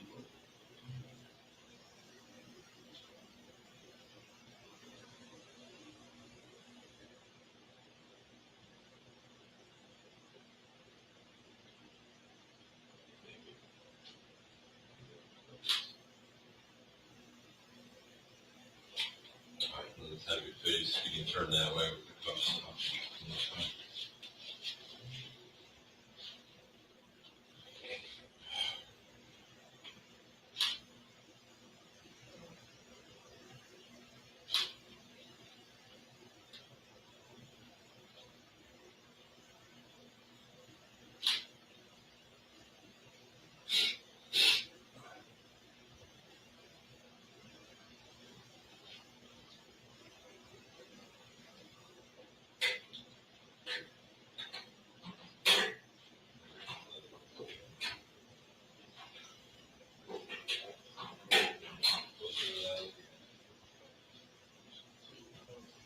Yeah.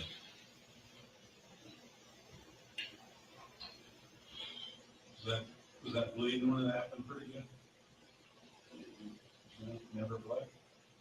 Did it break the skin? He's gonna get like a. Just hurt like a bitch, probably.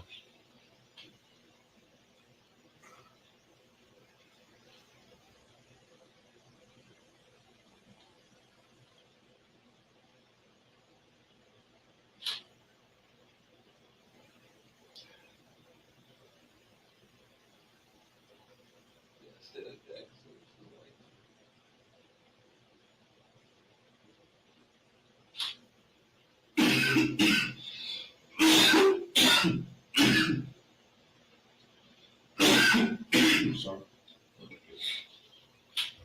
Is it possible I can have a shirt with those type of socks? Let me see if we have something. All right, you're good. Yes.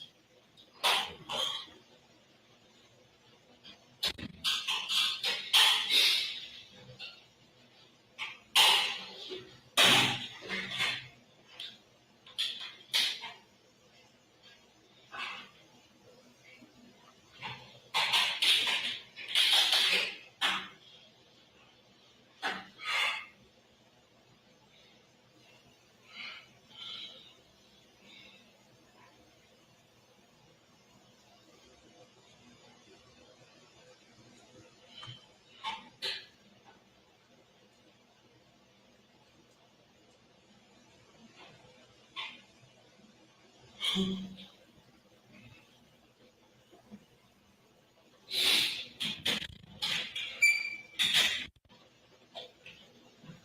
is all we got. Better than nothing, right? Yeah.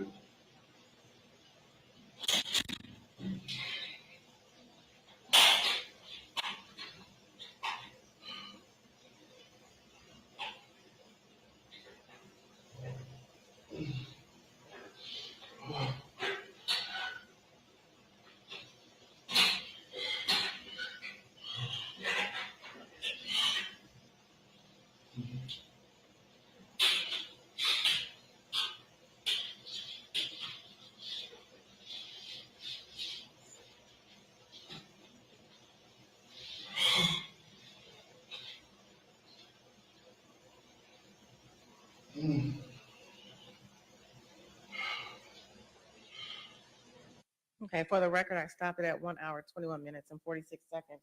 I'm gonna go to 1 hour, 25 minutes.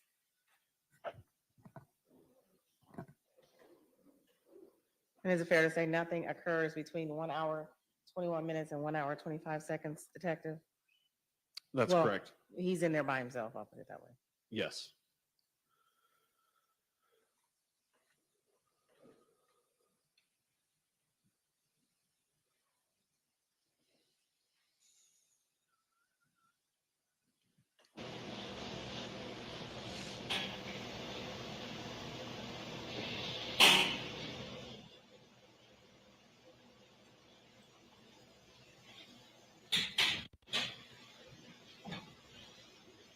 All right, Quentin, your ride's up here. You want to finish that water and throw your stuff away there?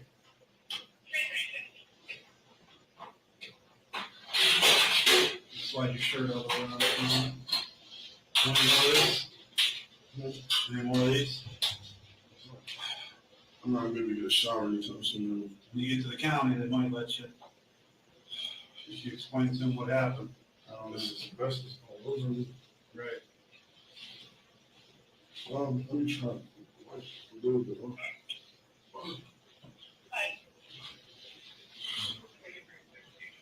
Here, can I see that?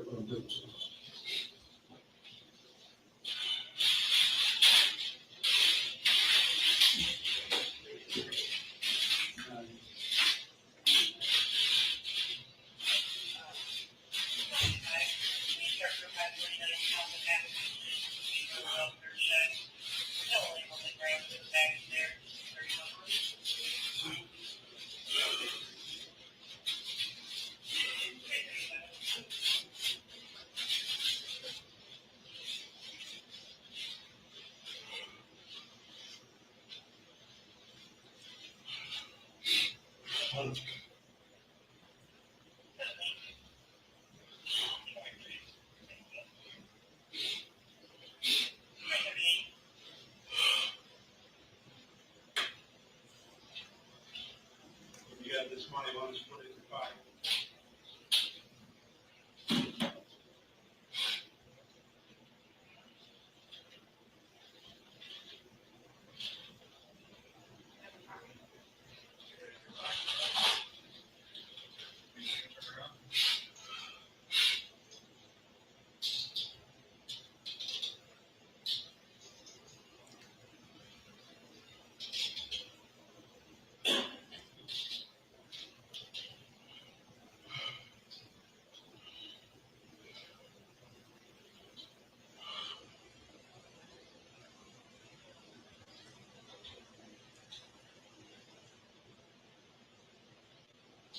I'm gonna stop it at 1 hour, 27 minutes and 29 seconds. Is it fair to say nothing else substantive happens in that room? The defendant is transported to the Summit County Jail?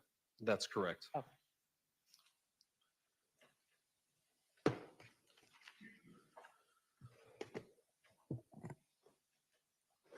Now, during that video, you asked the defendant about a phone. Do you believe that you recovered the defendant's phone? Yes. Was there an extraction done of the defendant's phone? Yes. I'm gonna show, did you review that extraction report done by the defendant's phone? Yes. Okay. Were there any, what of significance did you find in the defendant's phone as it relates to July the 24th going into the 25th?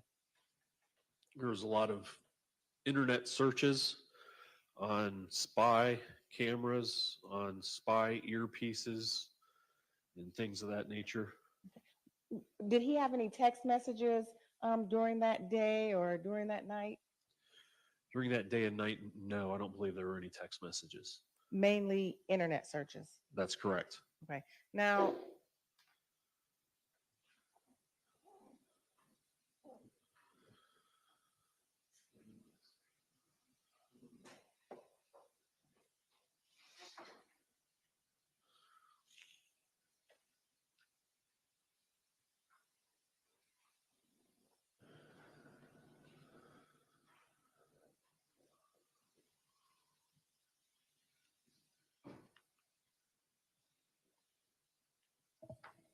when you were going through his records, did you make an extraction report of some of those internet searches?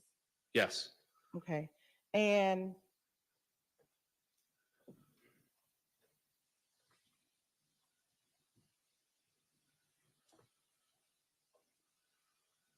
the times of some of those searches, what is significant about the times of some of those searches? The times of those searches, if I remember correctly, were just an hour and a half before the shooting incident occurred.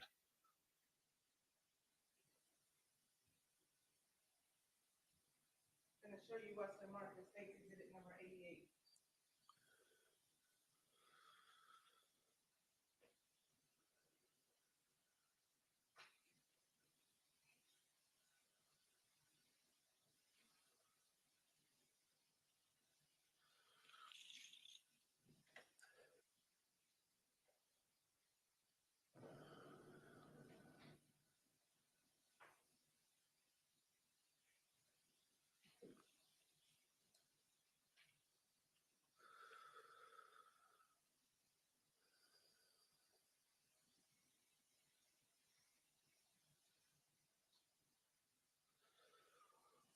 Do you recognize this report?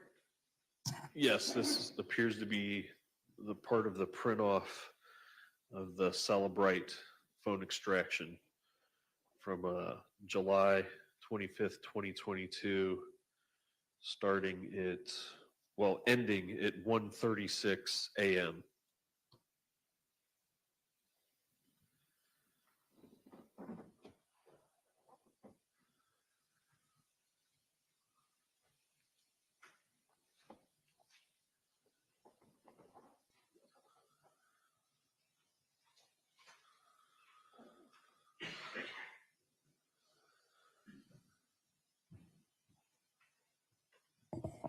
All right. And we know the 911 call came in at approximately 2:22 a.m. Yes, So less than an hour before that 911 call, the defendant was on his phone doing Google searches. yes. And this, Objection, Your Honor. Let's hearsay. They do not know if I have my phone or someone else had my phone.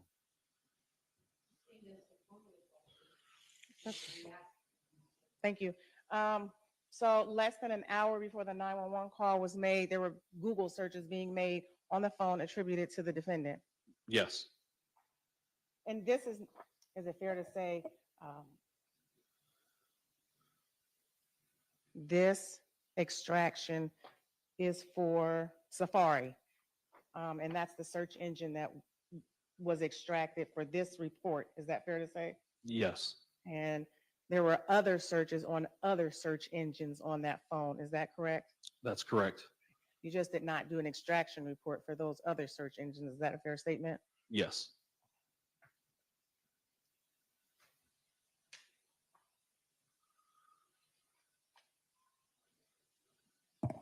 And some of those searches include looking for mini earpieces and things of that nature? yes,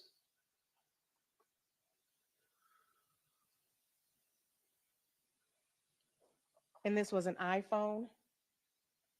yes, it was. Okay. And that iPhone had a code in it? Yes, And I believe during the interview, the defendant had given you his code. I believe it was 1991. Correct. And for iPhones, it's pretty hard to get an iPhone without having someone's code. Is that a fair statement? Yes. So if someone picked up your phone and you have an iPhone, it would be difficult for them to use your phone without you giving them permission or you giving them the code. That's correct.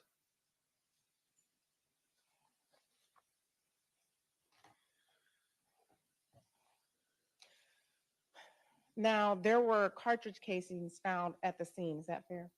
Yes. And there were projectiles recovered from Toni Westover's body, correct? Yes. Were you able to compare the casings to anything like a gun or anything? There were no guns on scene, and we didn't recover the murder weapon. So there was no way to do a direct comparison because we didn't have a gun to compare it to. And one of the guns that you would be referring to is the one the defendant stated he took from the scene. Yes.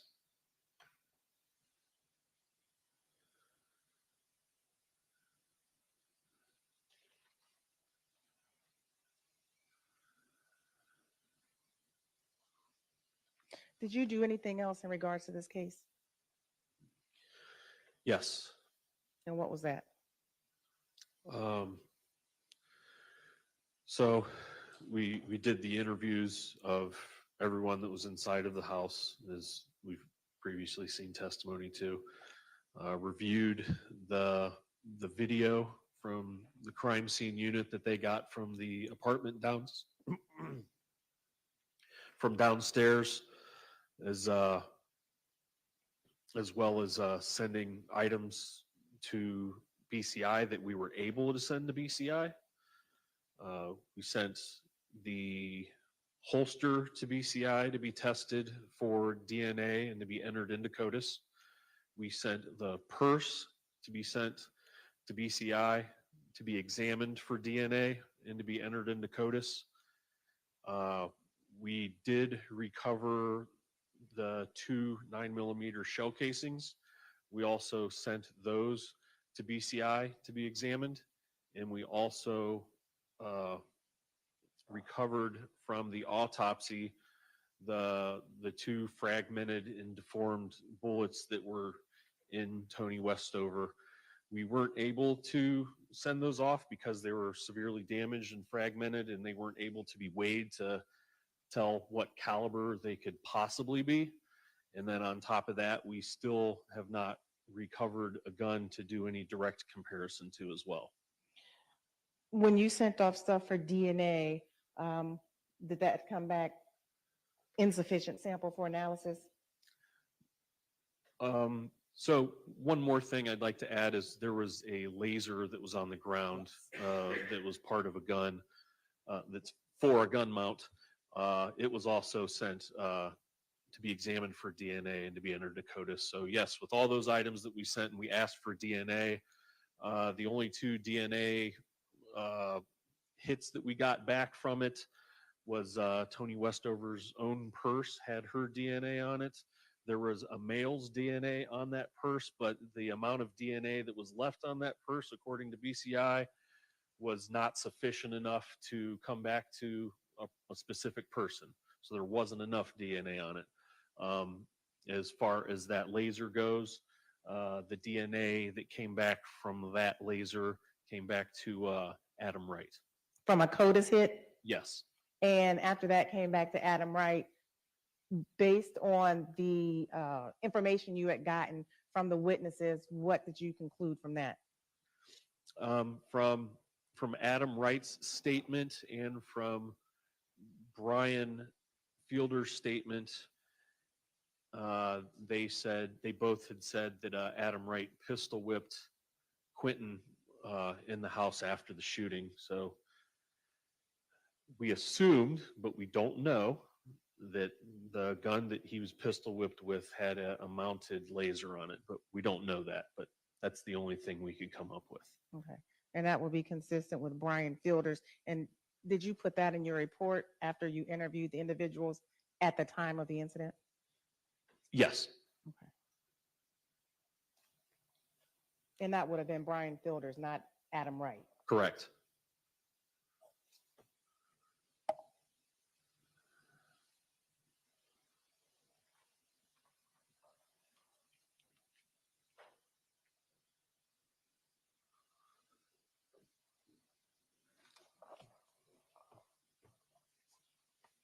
I do not have any further questions, Your Honor.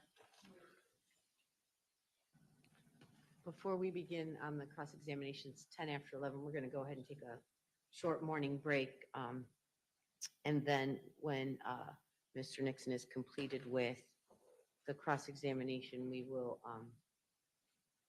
address the scheduling going forward. So I have 10 after 11, 25 after 11, we'll start back up with Mr. Nixon's cross of Detective Hornacek. Detective Hornacek, you'll remain under oath. Don't talk about your testimony with anyone until cross-examination. And you don't have to stand there. You can.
All right, Mr. Nixon, you may begin your cross-examination.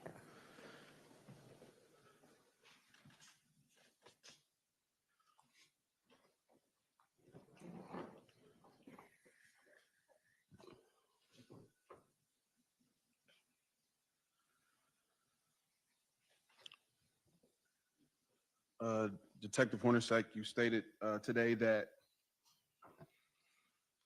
on the night of the alleged murder, you stayed on scene to interview the alleged witnesses, correct? No, that was Detective McConnell and Detective Taylor that Okay. interviewed the two witnesses. Okay. And during that time, you guys didn't have any other suspect besides me, correct? Correct. At any time during your investigation,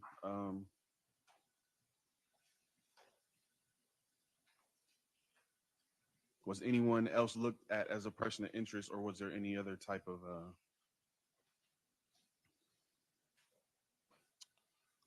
yeah, I guess basically, was there anyone else that was a person of interest in the case? Yes, so the only two people that remained on scene for us to get information from were witnesses. Everybody else had left the scene, so we didn't have an opportunity to gain enough facts for the case. So we hadn't interviewed you until a month later. We didn't interview Brian Fielders until 2 days later, and then we didn't interview Adam Wright until just recently.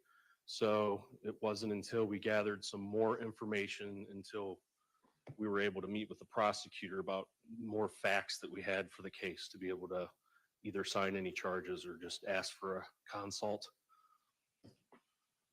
Okay. And during the course of the investigation, there were video footage of me, Brian, and Adam leaving the rear back door of the apartment, jumping off the balcony and taking off running.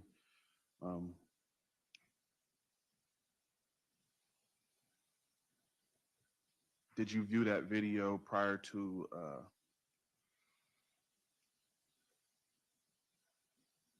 my alleged murder warrant? Yes. Had there been any other warrants put out for anyone else? No. May I ask why? I had no reason to sign warrants on anyone else through the evidence that we gathered. But in that evidence, you seen the video, and there was a gentleman with a firearm, correct? Correct. So you didn't put a warrant out for his arrest, which would be Adam Wright, correct? Correct. May I ask why? If you were to ask why, it would be because we do not have that gun as evidence, and we don't have him at that point as being a suspect in shooting Toni Westover. But you did have him on the scene with a gun, correct? We had him on scene with what appeared in the video to be a gun. Is that not enough? I mean, I'm no law enforcement officer or anything like that, or investigator. But is that not enough if you have a person on video with a gun and you don't have the person they allege did it, but you have another person that was alleged to be there, but you have him on video with a gun on that video? Would that not be enough for a warrant? That's correct. Normally when we arrest someone, we would have to have some type of evidence to bring to court. And at that point, the only evidence we had was a video of what appeared to be a gun. We had no opportunity to test that gun for operability, to charge anyone with carrying a concealed weapon or any kind of a gun violation to prove that that gun, in fact, was operable. So may I ask, how did you come up with, prior to my statement that you just played, how did you come up with the complaint to take to the court as me as your suspect?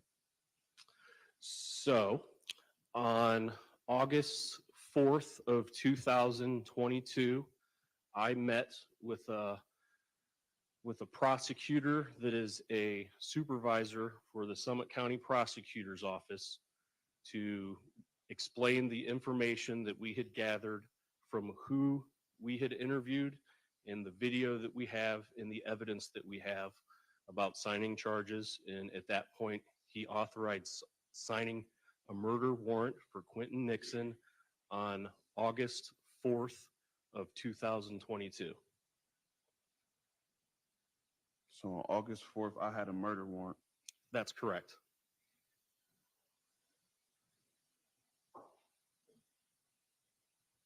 And you showed him that video of us leaving the apartment as part of the reason why the warrant should be, or the complaint for the warrant should be granted, correct?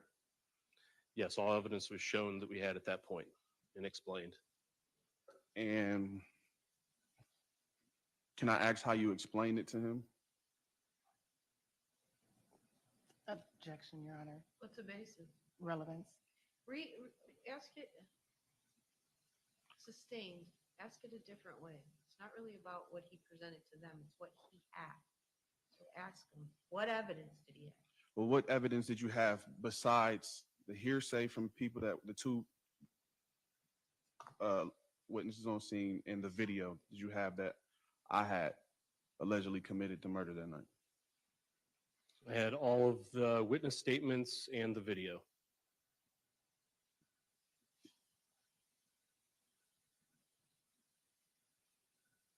So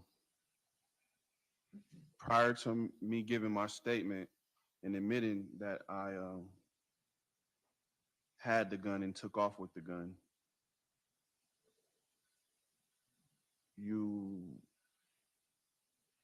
what was said about the video? The video was played in its entirety for him to view and for him to interpret from what we had explained that the witnesses said happened in the house. And I explained it with my opinion on what was visibly able to interpret by anyone what was on the video, and the prosecutor interpreted it for themselves as well. May I ask what your interpretation was of the video? I have nothing to say other than it was what the video showed. It first showed Adam Wright jumping off a balcony with a gun pointed towards the back door. Secondly, it showed Brian Fielders jumping off a balcony, landing, pointing at the door. Third, it showed you jumping off the balcony with a purse and paying attention to whatever was in your waistband and landing on the ground and then leaving. And fourth, it showed Ashley Broughton jumping and falling off with her two purses, grabbing her two purses, and then leaving the scene. You know you're under oath, sir, Yes. and you're stating for the record that that's the only thing that video depicted. No, I'm not saying that's the only thing that the video depicted. I'm only explaining what I have in my memory currently, unless I'm refreshed somehow.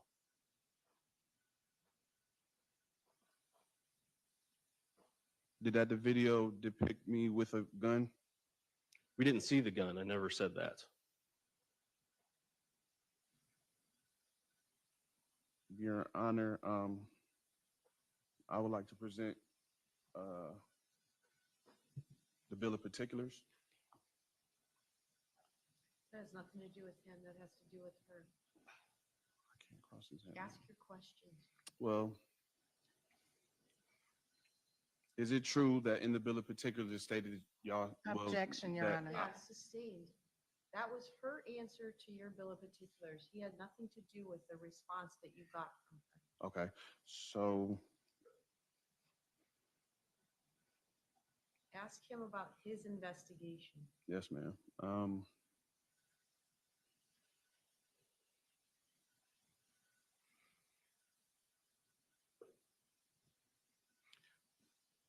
The two witnesses on scene, how were they cleared as far as from being suspects?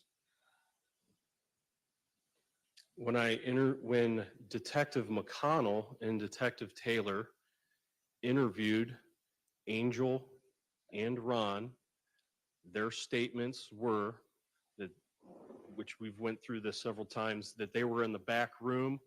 They had a poster rolled out. They had a hammer, and they were hammering up some type of lights on her headboard.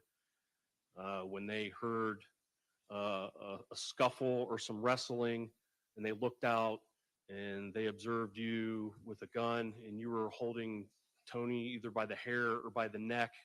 And then as soon as they shut the door, they heard a gunshot, and a apparent bullet went through the wall and the TV and into the other wall, and a chunk of drywall.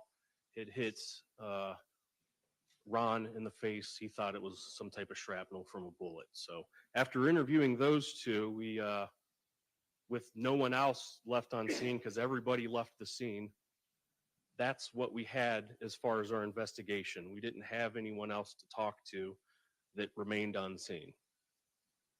You stated that I had Toni by the neck. I stated that during the interview that the witnesses said that you either had her by the neck, shoulder, or hair, something of that nature.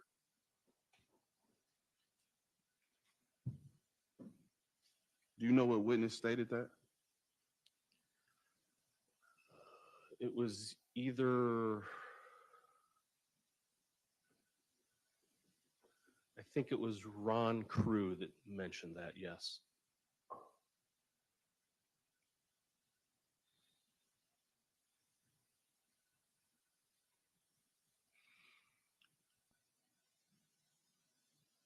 Prior to my arrest, did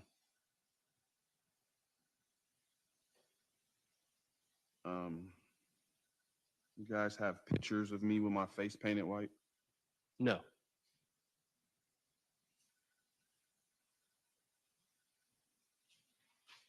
So may I ask how you came about that? Someone had called the detective bureau that said there was someone with a murder warrant inside of a house on Gridley, and that they painted their face white and shaved their head. So that would be considered hearsay. Correct. I assume so.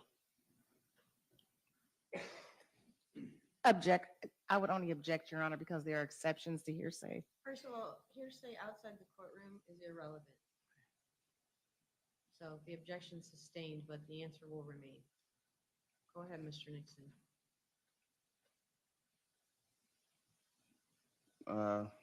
So just to rewind, I was the only suspect on scene, or at the time, I was the only person that you considered a suspect on scene. Were Ron, Crew, and Angel McClain, were they tested for GSR? No, nobody was tested for gunshot residue. May I ask why?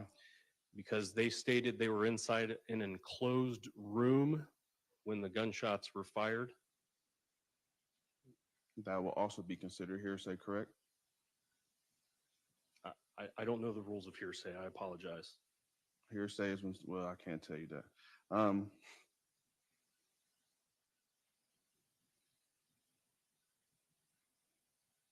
So what is the procedure during the investigation? Like, what are the steps of a murder? If there's a crime scene, you go to the crime scene, observe the crime scene. If the crime scene unit is needed to collect and gather and collect evidence, they go there and they do that. If anyone remains on scene that is a victim, a witness, or a suspect, we interview them, get their information, and also ask neighbors if they observed or heard anything. And if they have any evidence, collect that evidence from them as well. So the items in the evidence that you do have while you're on scene, you use that to start your investigation. If you, when we're finished with that, Whatever evidence we collect, if it's physical, digital, or whatever it may be, we take that to get processed for either NIBIN, ballistics, CODIS, DNA, or some type of electronic data extraction of some sort, such as either videos or a cell phone. We use that evidence to further our investigation and see where the next steps of that investigation go to. Once we gather information to where we think that we're close to being able to sign some sort of charges, we seek police legal advice, and that is in the form of a prosecutor. Since this case was a murder, we went directly to a supervising prosecutor for the Summit County Prosecutor's Office, since it happened in Summit County, and they would be the ones taking the case. And we asked for advice, and that advice, we were given authorization to sign a murder charge on that. Once you sign a murder charge, you have a warrant set. You notify the Northeast Ohio Violent Fugitive Task Force to try to track and locate that suspect. By most of the time, it's checking old addresses or using their cell phone and pinging their location if they have a cell phone on them, or asking for tips to find and locate that person of interest or the suspect. And then after that, you interview them and get their side of the story. Okay, so during your so prior to getting statements from Brian and Adam Wright, you got their names, correct? Yes. And they were identified on the camera, correct? Yes. Can you walk me through the background check of Adam and Brian, as far as felony records? Objection. Sustained. You should have asked them that question. Ask your next question. Okay, well, when there was a background check done, what did you find? Objection. Sustained. Ask another question. Did you know that Brian, Well, let him answer it. Ask it first. Oh, he's did you know that Brian and Adam had priors? objection, Your Honor. Overruled. You may answer that one. Yes. Did you know that they were on parole? I knew that Brian Fielders was on parole. I didn't know that Adam Wright was on parole. Was there a warrant put out for Brian? No. May I ask why? I did not have a basis to sign any charges on Brian. When you say basis, may I ask what that means? Can you clarify? Any evidence or any interviews saying that Brian did anything of any illegal nature.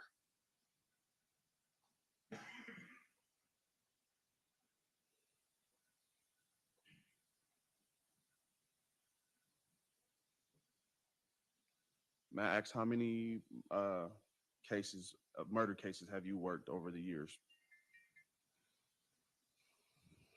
Probably about 30 or 40. And in those cases, has it ever involved a person being on parole? Yes. And in those cases, seeing that they're murder cases, were charges ever put out for a person being around a gun on parole? If we have evidence of that, yes. So if Brian was at the scene and there was a video of a gun and you seen him leave, which puts him there, may I ask why there were no charges put out for Brian? Yes, as previously stated, we don't have that gun as evidence. All we have is a video of an apparent gun, and his parole officer was notified of all these circumstances as well. Was he ever, so there was never a warrant put out for Brian after notifying his parole officer? He had a parole violation.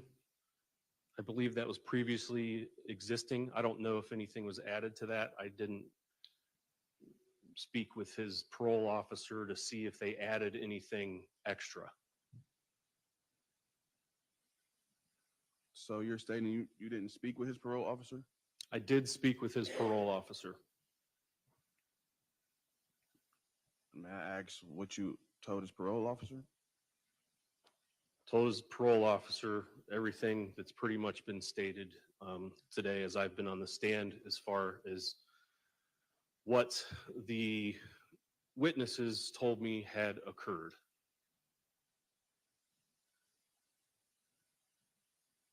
So he was around a gun. He didn't get charged for being around a gun. He's on parole.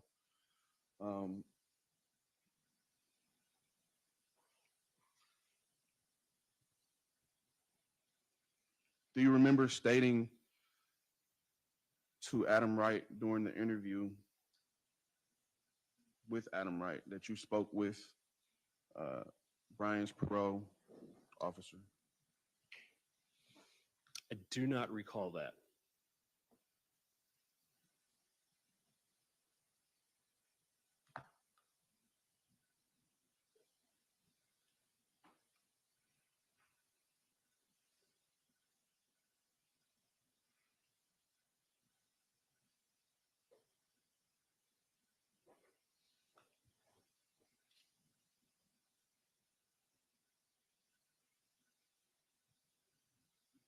And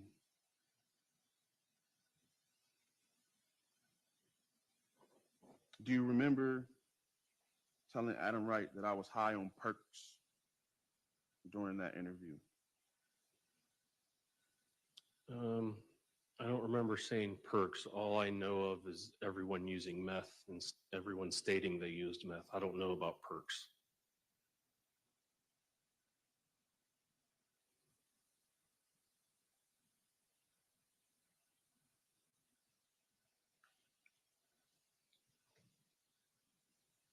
Because if you had said that I was on perks, that would be incorrect, correct?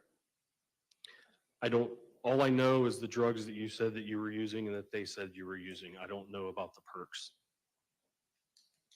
Was there any conversation or was there any investigation or any, let me ask it this way. During your investigation, did anything come up about a drug sale of pills?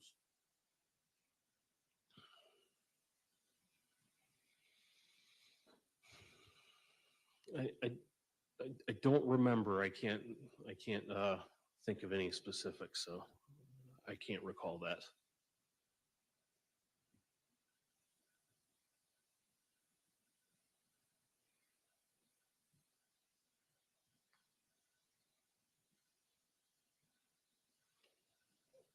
So you don't remember any conversation between anyone about pills? What I'm saying is I don't remember. It could have happened, but I'm just saying I don't remember.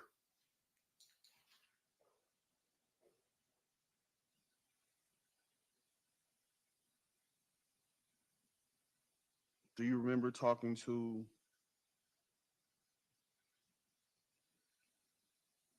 the victim's sister about a drug sale between Brian and someone in the home?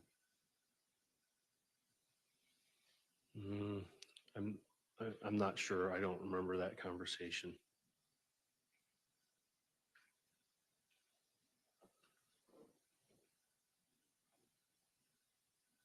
Your Honor, may I play? What's the statement?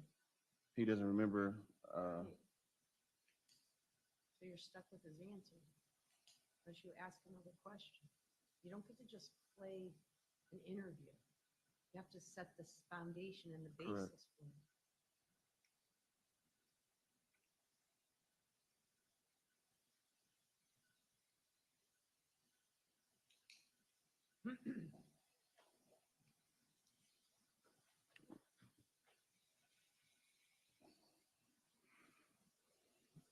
Was there a recorded phone call of a female I was dealing with at the time by the name of Samantha Lamp and the victim's sister about a drug sale gone bad. Don't remember anything about a drug sale gone bad, but I do remember speaking with Samantha Lamp and Toni Westover's sister at separate times over recorded phone call conversations. Was that recorded on your, do you wear body cam? I just recently got a body cam. I use it for when I go into hospitals. Okay, and was that conversation recorded on any body cam that you were wearing? I did not have a body camera in 2022. But was the phone call recorded on body cam? Yes, not on body cam. It was recorded on a digital device that's connected to my phone at work. And during that phone call, do you remember anyone stating that Toni texts either a friend or family member stating that she felt uncomfortable being there that night? Yes, And she also texts either a family member or friend stating that they were there to sell pills. Brian was there to sell pills. okay, so now that's refreshed my memory. Now I remember that, yes. And so you do remember that. Okay. And around what time, like around during your investigation, like can you give me a time period of like when that was? I guess I'd ask you to restate that question because I don't understand what time period of what? That conversation was recorded. What date? I definitely don't know the date. It was after the incident. Okay. And yet you said earlier today that there was never a warrant put out for Brian. Yes, that's correct. So even from that conversation, you still never looked into Brian. So as stated before, for bringing evidence to court, I didn't have any evidence to bring to court, any drugs to bring to court, any drugs to test for their toxicity or anything like that. So no, I did not look further into the drug transactions. So these things were said by people, correct? They were said by people. So would it be safe to say that the same thing applies to my situation, that they were said by people that I had did before you got my interview? Would it be safe to say that this people said that I did it? Yes. People did say you did it. And that was enough with the video of Brian, Adam, and me to go and straight to a head prosecutor and get legal advice and obtain a warrant off of what people said in the video. Yes. But in that same video, Brian was in that same video, correct? Brian was in that same video, correct. And it was alleged or depicted, or maybe it might have been a gun and maybe it might not have, but there was some type of inclination that there was a gun in that video, correct? In the video in Adam Wright's hand, yes. Okay. And yet there was no warrant put out for Adam Wright nor Brian, correct? That's correct. You see what I'm getting at? Why wasn't there a warrant put out for them? As I've stated previously, it's about the evidence and signing charges, and we did not have any evidence other than that video depicting a gun. So you only had hearsay, correct? Again, hearsay outside the courtroom is not hearsay. Oh. Statements by other people. So you only had And you statements have, of other after people. this question, you're done with this line of questioning. I got the picture. They didn't sign charges on anybody else. I understand that. You need to ask him questions about his investigation, or your cross-examination is going to come to a close. We're not getting into this whole, I know what this is about. I know what the groundwork is, vindictive prosecution, all of this. That is, I've already ruled on that. It is irregardless. Your opportunity is to question him about his investigation into the murder of Toni Westover. Yes, ma'am. I have leaving questions. You have one more question on that topic and then you're moving on.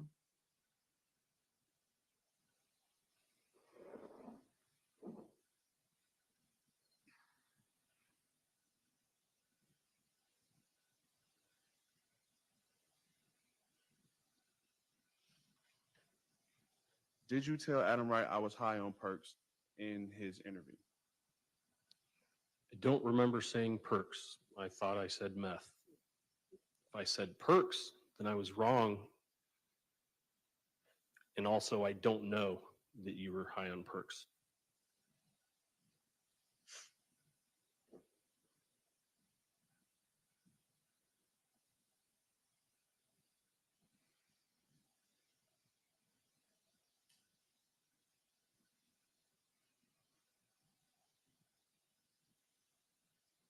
Your Honor, I would like to play Adam Wright's interview. Absolutely not. He has just told you what he said. That if he said it, he was wrong. He doesn't remember asking it. It's improper impeachment, so it's not permitted. Correct.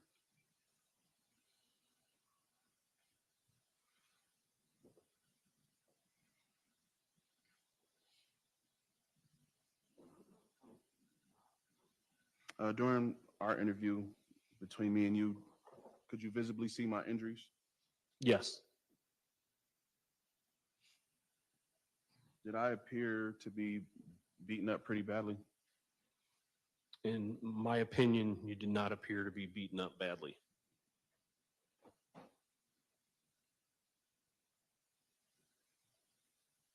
Was my face swollen? I believe you had a knot on one of your eyebrow areas, I believe.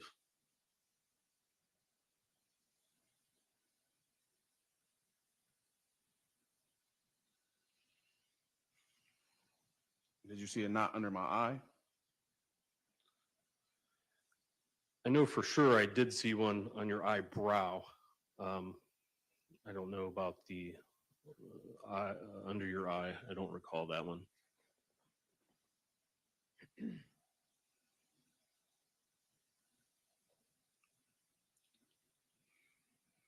So you testified today to the state's exhibit stating that my phone search through Safari had a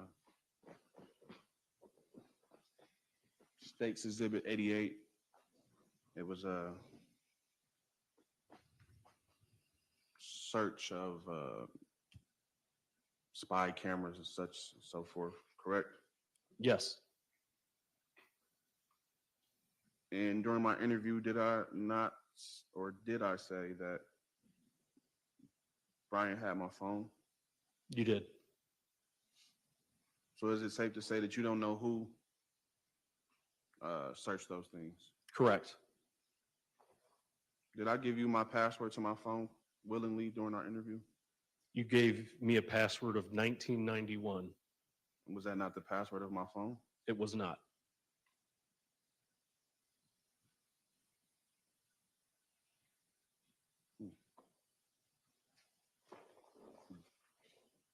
So how did you get in my phone? The password, once plugged into the Cellbrite machine, was found to be all zeros. So it was very easy to calibrate. It was just all zeros.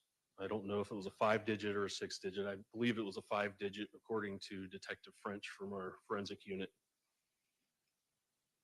He tried 1991 and it did not work, and he told me it wouldn't work because those phones don't have 4-digit codes. Okay. May I ask what judge signed off on the warrant? I would have to look at the warrant and see. I believe Which Detective warrant? Which Darren. warrant? Hold on. Which Sorry. warrant? There's all kinds of warrants. The murder There's warrant. arrest warrants, there's search warrants, there's all kinds of warrants. The warrant to enter the home on Gridley? Detective McConnell got that search warrant to enter the home on Gridley. I don't know what judge he went to get that signed.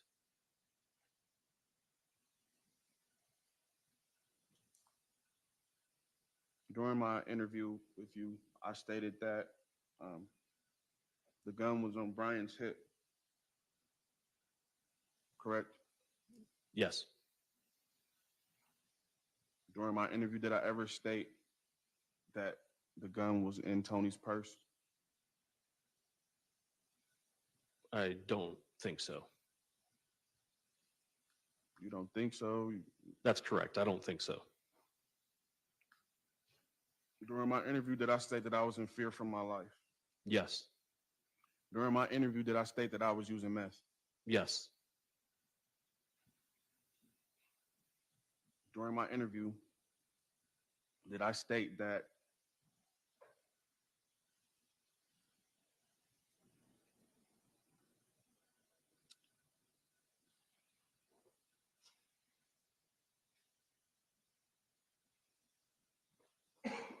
I yelled, I'm not the police, I'm not the police several times?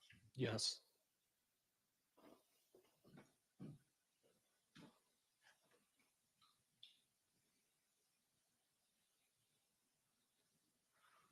So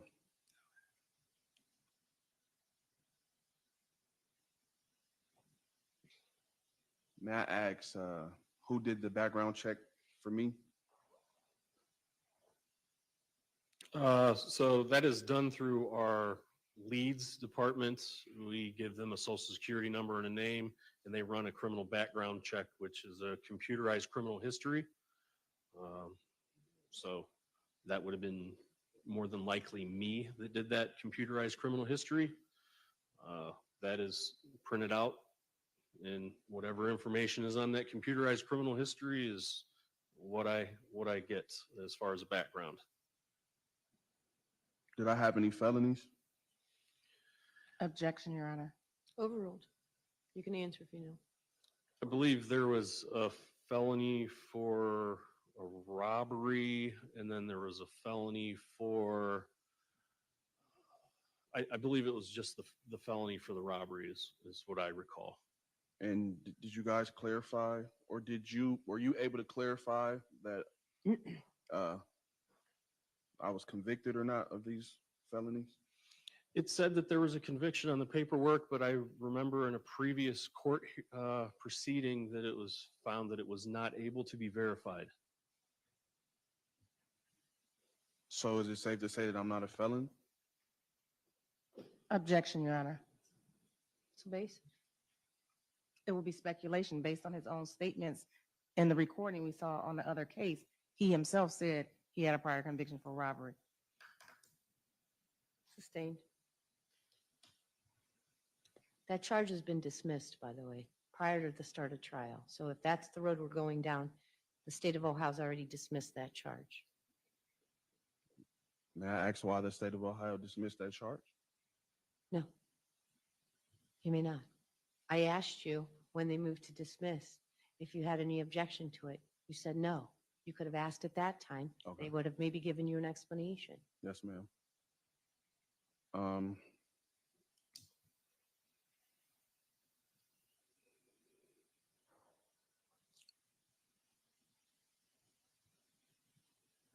During my interview, did I state anything about a machete? Yes.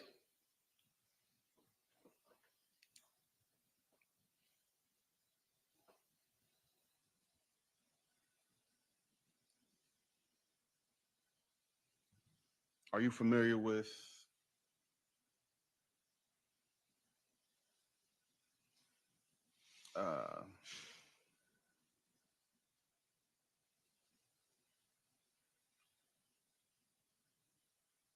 okay, how do you become a police officer? Is there an academy you have to go through? So it's all circumstantial based on where you get hired and what state you're in. But at the current time range in 2022, when I was hired, you had to go through a background check, and you had to go through a 6-month police academy, 6 months. Okay. And after the 6 months, what is the certificate given to you? It's so there's one through the Ohio Attorney General's office that is a police officer certificate, and the other one is a certificate that's given through the city of Akron as you being a legal police officer through that training. Correct.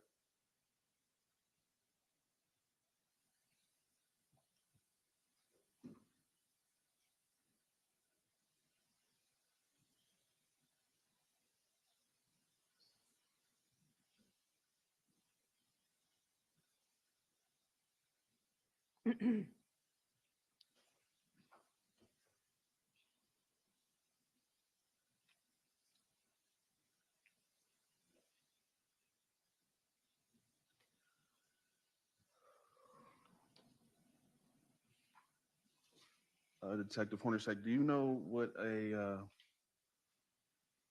you familiar with Ohio Peace Officer Academy Training Certificate? Yes, And what is the short term for that? The acronym, I believe that's how you say it. the initials would be OPATA. Okay. And you're familiar with that, correct? Yes. And how is that obtained? There's several types of OPATA certificates. The OPATA certificate that I have is the full training to become a police officer, which at that time was 6 months of training.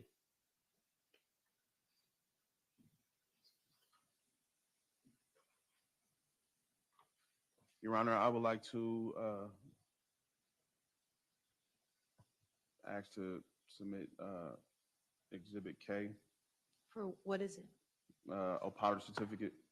For what? For you? Yeah. What bearing does that have on his testimony? I mean, you can always identify it when you testify. I If just- you testify. Yeah. Well, I wasn't making the presumption that you're testifying, so that's why I cleared that up. Yeah. So if you choose to testify, you can testify about that. I don't know what effect him identifying your certificate, what relevance does that have? The relevance would be to my standing at the time of the investigation, as far as me not being a convicted felon, other people being a convicted felon in the home. Do you think if hypothetically an off-duty police officer was thought to be the shooter in a house, that his standing as a police officer and his OPATA certificate would have any bearing?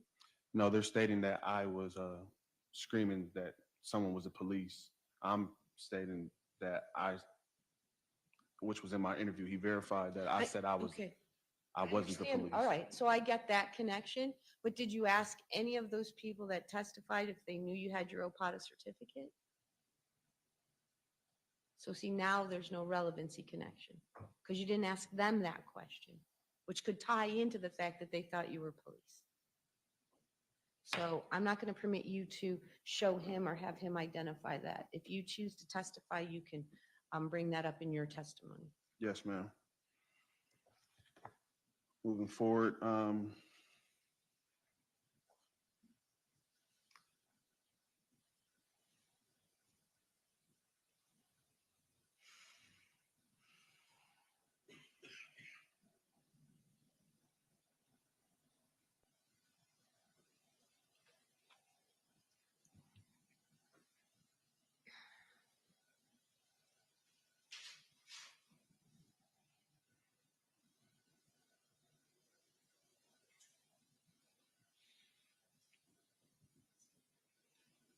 were you able to?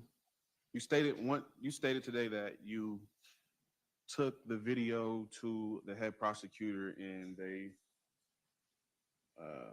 proceeded forward with criminal charges, correct? Correct. You also stated that it was the entirety of the video, like the whole video. That whole video that we have as evidence, yes. So is that what was being played during court yesterday, that video exhibit? Yes.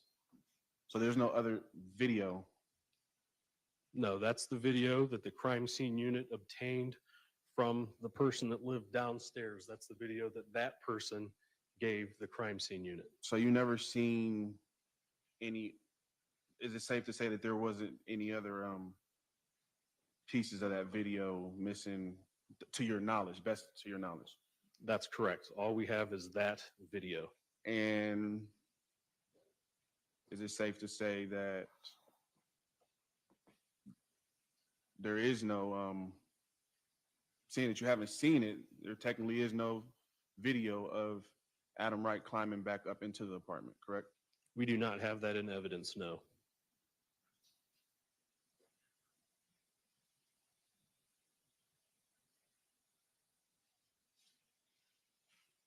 Um,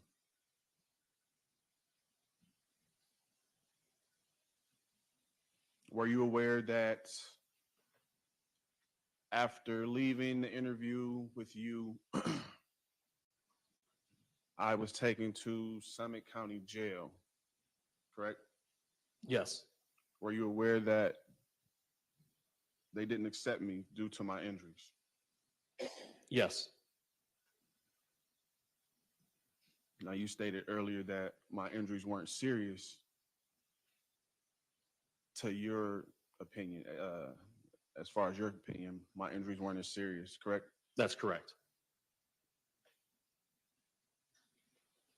In your opinion, is it safe to say that my injuries were a little more serious than what you thought if the jail didn't accept me? My opinion can go several ways on that as far as liability of taking a prisoner into a jail with a visible injury.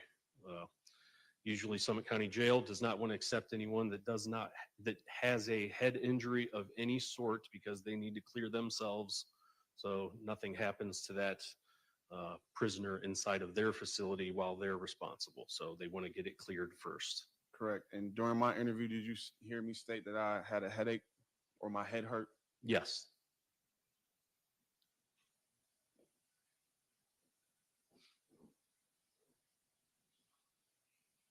Were you aware that there was a report done?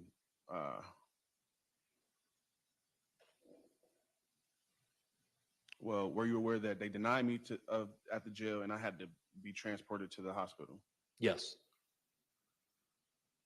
Were you aware of the medical report at the time? at the time I wasn't aware of the medical report. Had you ever seen the medical report? No, Were you aware that the jail did their own report as well? yes, And had you seen that report? I believe I have. And can you state in that report what you saw? Objection. Sustained. I cannot. Sustained, Oh. meaning don't answer it. Next question. And if it's going down the same path I've already ruled, you're moving on or you're terminating your cross-examination.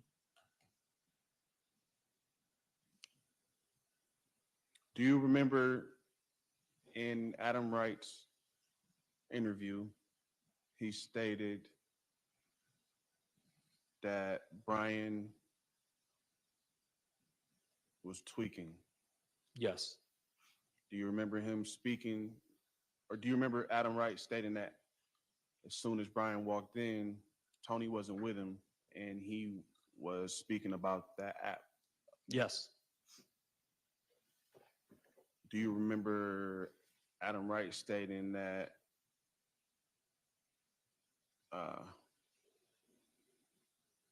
Brian was a kind of well, how can I put it? A violent person? I don't remember him saying that he was a violent person. Do you remember him stating that he's known for carrying guns? Yes,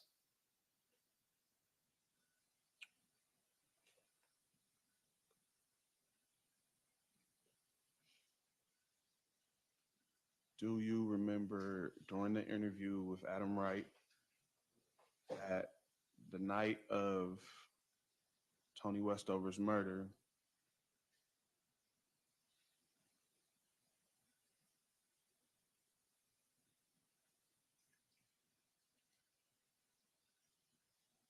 Brian stated that, Adam stated that Angel called him, which is Adam, and informed him that Brian had a gun and they were in the parking lot. Do you remember that? Yes. Had I guess what I'm asking,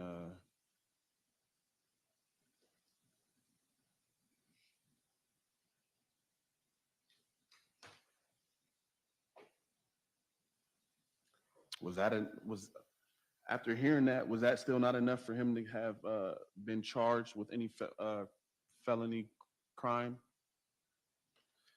Objection, Your Honor. Sustained.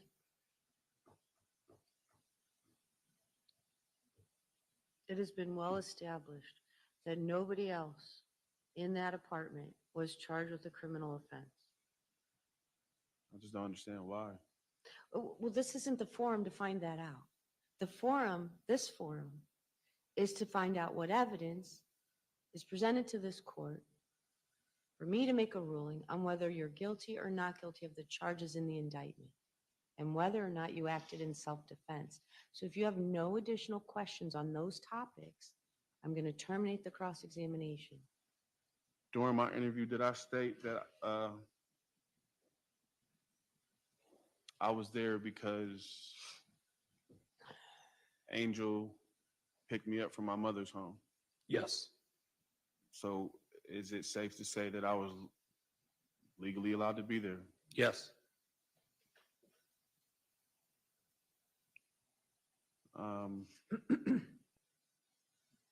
If Adam Wright testified that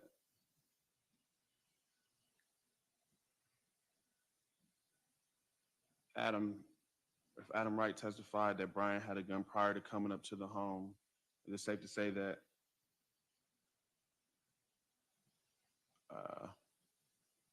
he may or may not have had that gun on him when entering the home? It's safe to say he may or may not have had that gun on him. Correct. And if he may or may not have had that gun on him,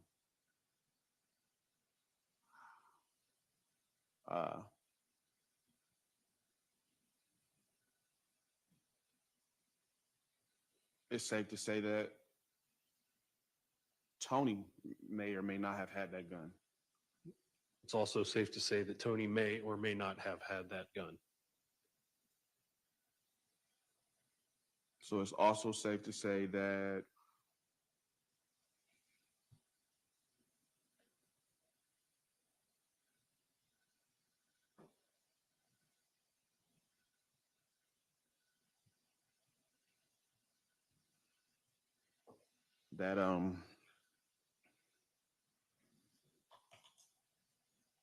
you don't know who had the gun. That is safe to say.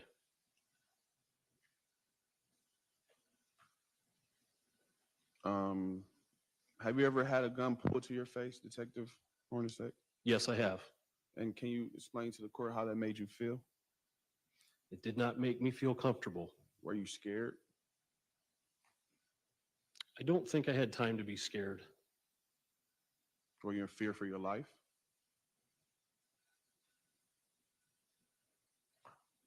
I believe I was kind of numb.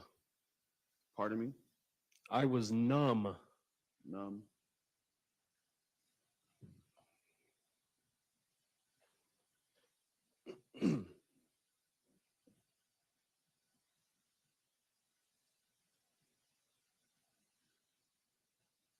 Have you ever been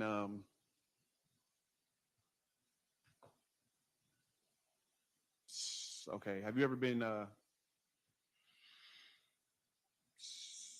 bitten by a mosquito? It's going, object, relevance, Your Honor. Well, overruled. You can ask that question and we'll see where it goes. Yes. And prior to, have you ever had a mosquito flying around your ear? Yes.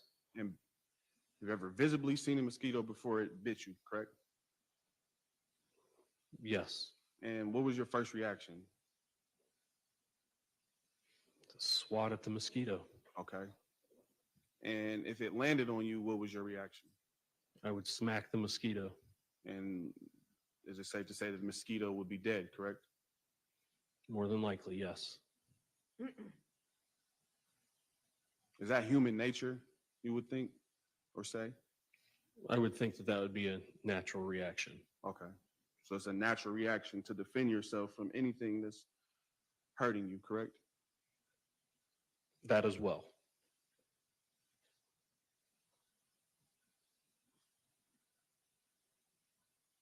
During my interview, you heard me state that I was in fear for my life, correct? Yes. Is it safe to say that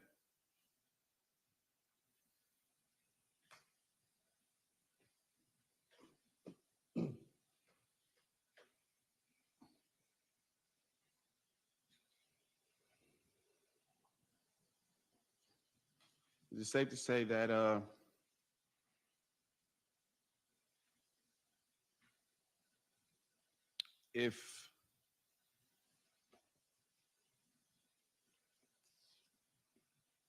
3 or 4 people were attacking, is it safe to say that I was outnumbered?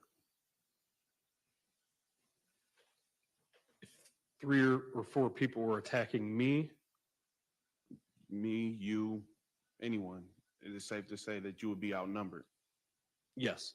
And then when you apply guns to a certain situation, is it safe to say that you are either going to fight or flight, correct? Yes. Are you familiar with stand your ground? Yes. For a legal conclusion, move on. He's not going to testify about the law. That's what I do. If a person is not a felon, are they legally allowed to carry a gun? In most circumstances, yes. If a person is a peace officer, are they allowed to carry a gun? In most circumstances, yes. Is the OPATA certificate you testified considered a peace officer certification?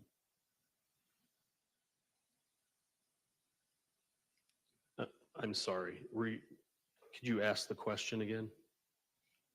An OPATA certification, is it considered a peace officer certification? Some of them are peace officer certifications, and some of them are. are for security purposes, Correct. and some of them are for other types of training. So the one And- that I testified that I have is for a police officer. Police officer, and that's considered a peace officer, correct? Yes. Okay.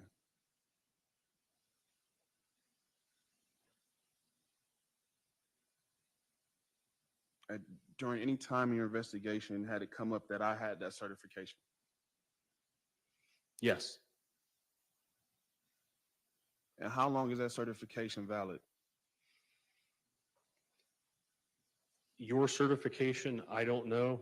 My certification, it's valid for 1 year, and I have to redo training every year. I believe 40 hours of training is mandatory. Correct. And if you don't recert, the certificate is valid for 5 years, correct? What certification? The OPATA Which one? certification. He just told you there's 3. The armed, the armed, to be able to work with a gun.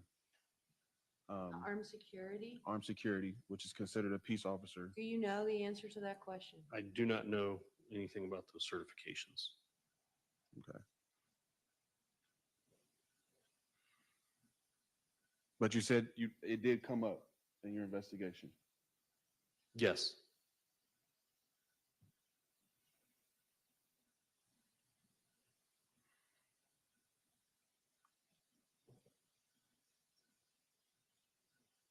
So is it safe to say that I have my certification as a,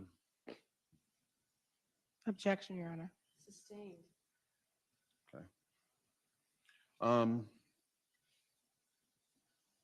on the night of Toni Westover's murder, the 911 caller was advised by dispatch to move the body, correct? Yes, Is that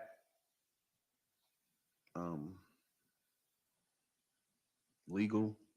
yes, I would say. Is it safe to say that that could also contaminate the crime scene? no, So if a person is moved from the original position in which they were found, or which they were,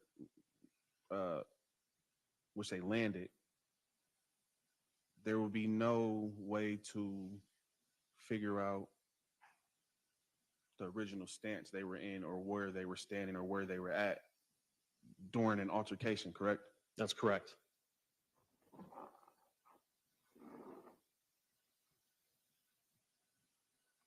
Um, so Adam Wright testified that his gun was a 9mm Smith & Wesson, correct? Yes, Objection, Your Honor, I'm objecting to that line. He's not impeaching Adam. He's just getting out consistent statements. And he's been doing it for a while with the other ones. I know what he's trying to do when the other people on the stand and he wanted to say something that they said different in their statement. You said, wait till the detective get on. He hasn't been saying what they said different. He's just been steadily getting out consistent statements. I'm not. Did Adam Wright testify he had a 9mm gun? yes. Overruled. Go ahead, Mr. Nixon.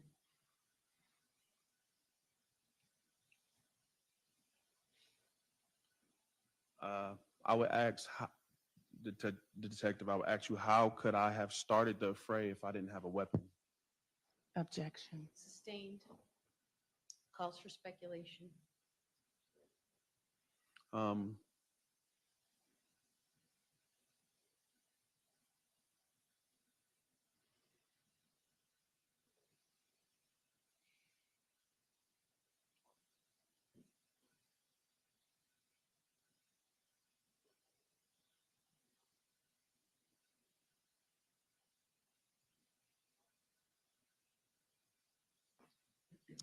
Detective Hornacek, have you ever lied on the stand before? No, Are you on any list as far as the courts keep that says if you ever lied on the stand, you have no right to testify in any case? Inappropriate, improper question. First of all, there's no such list. Secondly, don't answer the question. And thirdly, move on. You don't get to just accuse somebody of perjury without having a legal basis for it. And this is the last bit of legal advice I'm going to give you, or I'm shutting down this cross-examination. During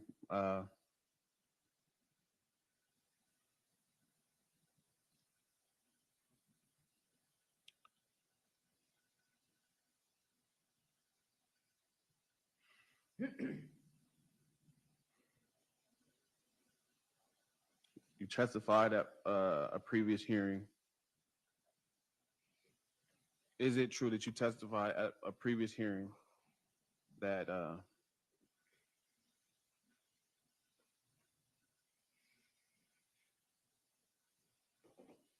you marked on a legal warrant the wrong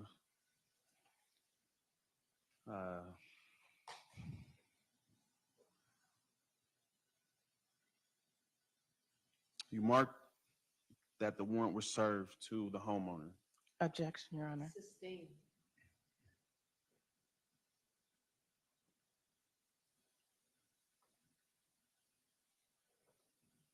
Okay.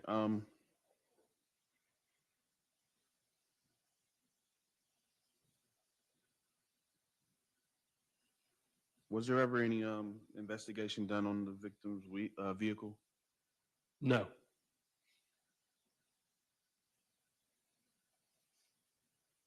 Was there any prior video of them pulling up in that vehicle? no,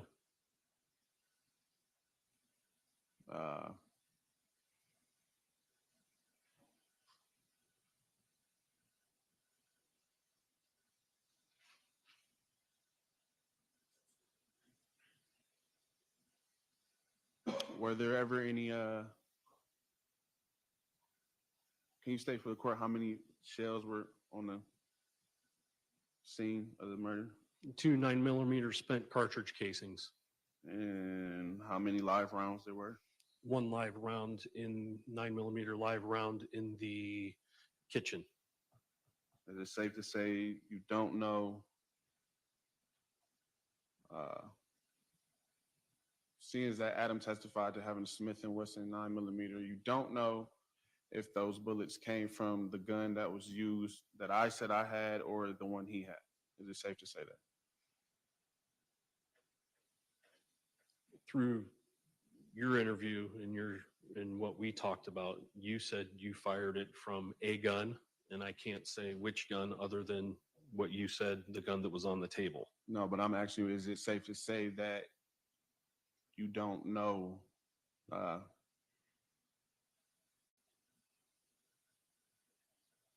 if the rounds came from Adam Wright's gun, being that it was a 9mm, or my gun, seeing as there were more than 5 shots, I believe? Yes, that's correct. We did not have any guns to take to BCI to do any direct comparisons to those shell casings. So we can't determine which gun fired those shots. But seeing that Adam had a gun on the scene, you didn't think to put him as arrest, or you could try to catch him with that gun? Objection. Sustained.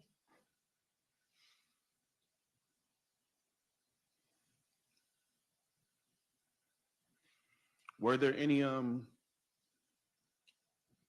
inducements to the witnesses? Did you offer any type of deals for them to come testify against me in these past few days?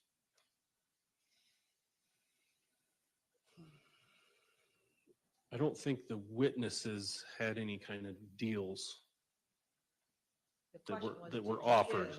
Did you, that's the question, not deals to other people. Did you offer any inducements to any of the lay witnesses that testified during this trial? There were no deals, and there were no deals offered. I did suggest to Brian Fielders that I would talk to his parole officer in getting him into some type of rehab.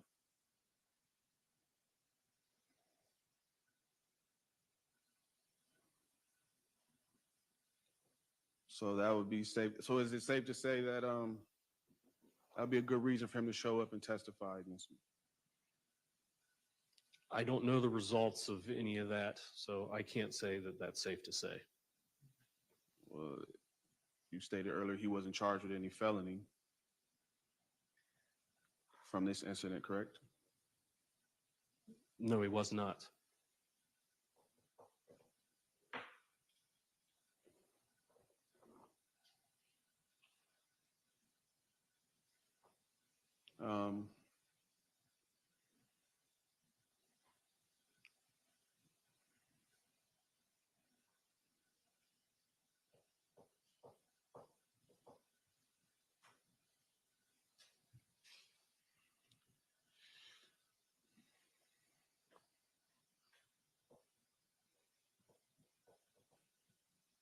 Was I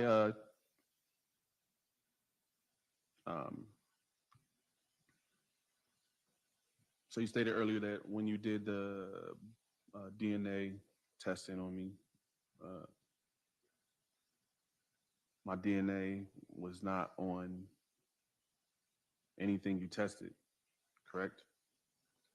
Through examination through BCI, there wasn't enough evidence to tell whose DNA that was a male was on any other item except for the laser, which was Adam Wright.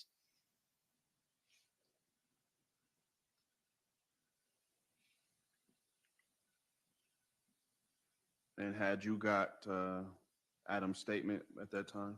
No.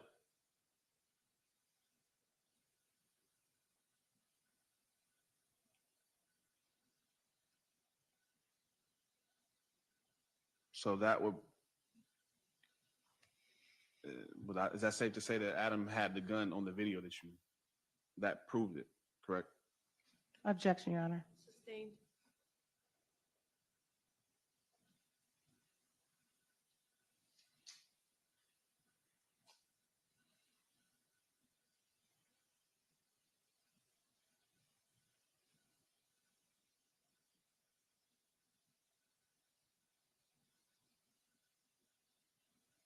Adam, is it true that Brian testified that after he left from the scene of the murder, he hotwired a RV? I don't recall him saying that he hot wired an RV. So during his interview that you interviewed him on, I believe it was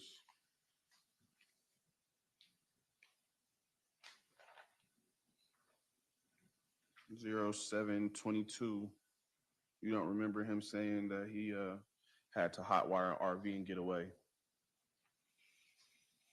It's in my mind a little bit, but I don't recall the nature of it. I apologize. I don't understand what you mean. It's in your mind a little bit, but you don't recall it. Can you clarify that? So there's something in my brain that says that that might have happened, and I'm recalling a little bit of it, but it's a little cloudy, so I don't remember the context of that conversation to be able to elaborate for you. Okay, and since it's in your mind a little bit, is it safe to say that with that being in your mind a little bit, wouldn't that be enough to charge somebody with a felony if they had stolen a vehicle? Objection, Your Honor. Sustained. Mr. Nixon. I don't know how many more times I can tell you this. We're not talking about that. Your Honor, these are all relevant things that happened. They're not relevant. I ruled they're not relevant. This goes to your claim that you're being prosecuted maliciously. It has nothing to do with the state of the evidence and whether or not you acted in self-defense in the shooting of Toni Westover. Well, just to clarify, I guess, one more time.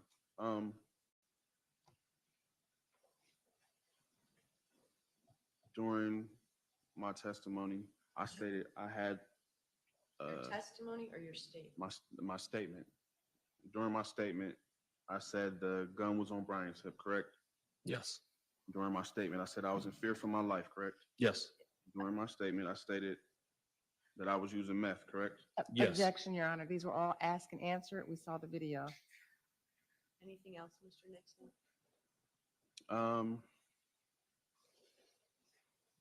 That hasn't already been asked and answered. Okay. Was there ever any pictures of the cut on my chest to my leg that you know of? I just know that our crime scene unit detective Teetsy in the video we just watched after your interview took photos of your injuries. I don't know. I didn't see him taking your pants off to take any pictures of a cut on your leg. No.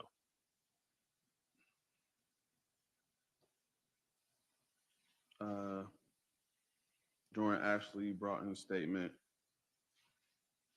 or testimony, do you remember her stating that I was bloody? Hold on a second. We're talking about bloody on July 22nd and pictures on August 24th. Completely unrelated and irrelevant. Next question. During or at the scene of the alleged murder, was there any blood anywhere? Yes.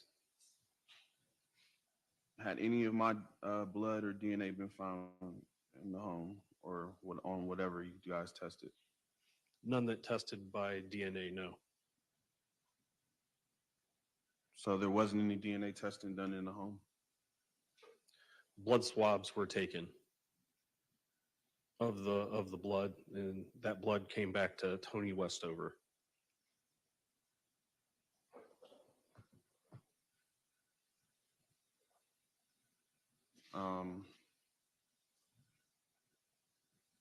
So is it safe to say that the direction in which Toni, where she was, and that bullet hole facing a whole nother direction, that would indicate that the gun was shot, or a gun was shot in two different directions?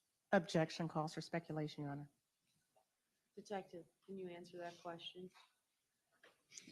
I could say that there were bullet holes found. No, On- my question was, can you answer the question based on your education, training, and experience?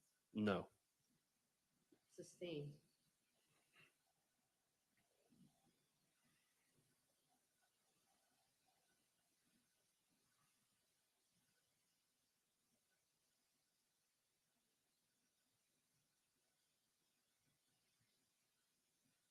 Um,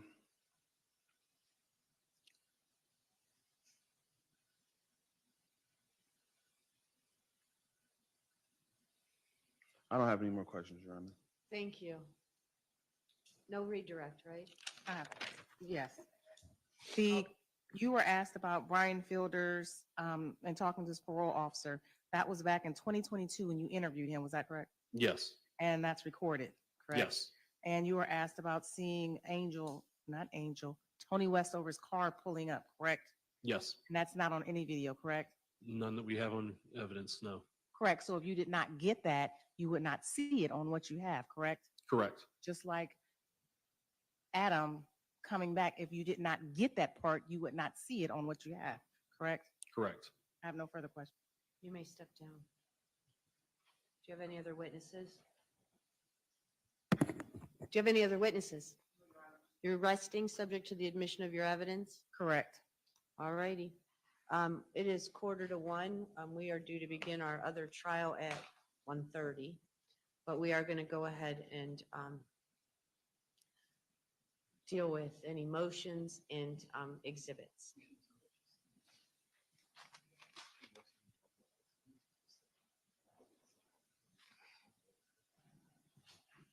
Your Honor, Yes. I have two subpoenas that were sent out in the process of us proceeding through the trial.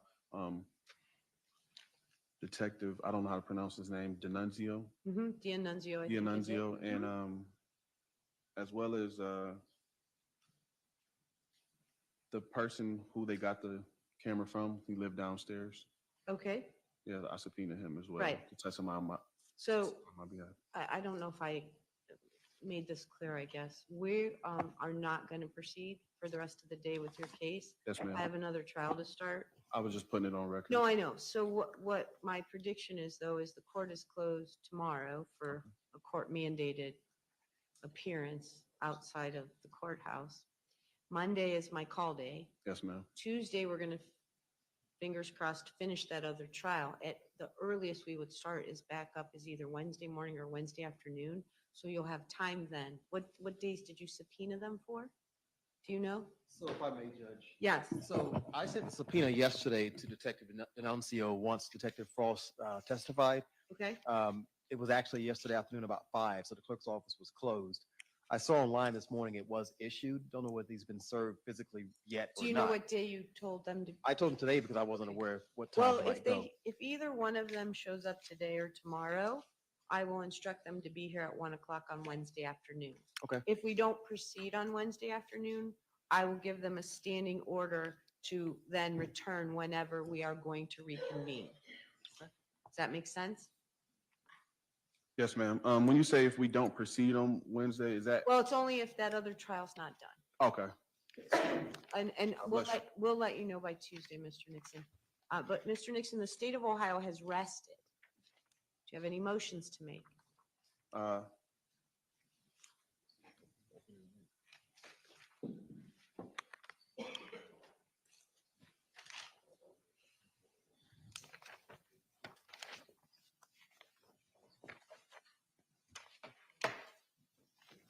I would, the motion. So previously you said that you would, take my motion under advisement, but, I got a journal entry that said that you had denied it or, denied it. It was my motion for justified use of force. It was, what? Say that again. It was my motion for justifiable use of force. No, I didn't deny that one. I don't deny those. The statute requires you to put them on notice that you're asserting self-defense. Okay, You have done that. okay. So it's whether or not the evidence bears out that you acted in self-defense, then becomes the decision for the trier of fact. So I Okay, did not deny that. okay, What I did take under advisement was the motion to amend the indictment because of the argument that you hadn't been convicted of a felony yes, for the ma'am. weapons under disability. Yes, I ma'am. no longer have to rule on that because that charge was dismissed. Okay, There's,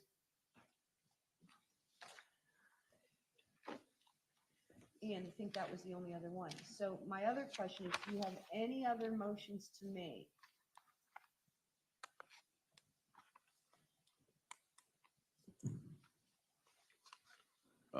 Your Honor, I would like to, Okay. Your Honor, I would like to assert Rule 29. Motion for acquittal. Yes, ma'am. All right. Ms. Easter, go ahead and respond. Thank you, Your Honor. Your Honor, in viewing the evidence in light most favorable to the state, we have put forth sufficient evidence to sustain a verdict of this court. All right, so Mr. Nixon, at this time, I have to consider all of the evidence, good, bad, or ugly, Yes, ma'am. in favor of the state of Ohio. And I find that they have established the elements of the charges in the indictments, but for count 4, which has previously been dismissed. So at this time, your Rule 29 motion is denied. Let's go through their exhibits. Exhibits 1 and 2 are the 911 calls.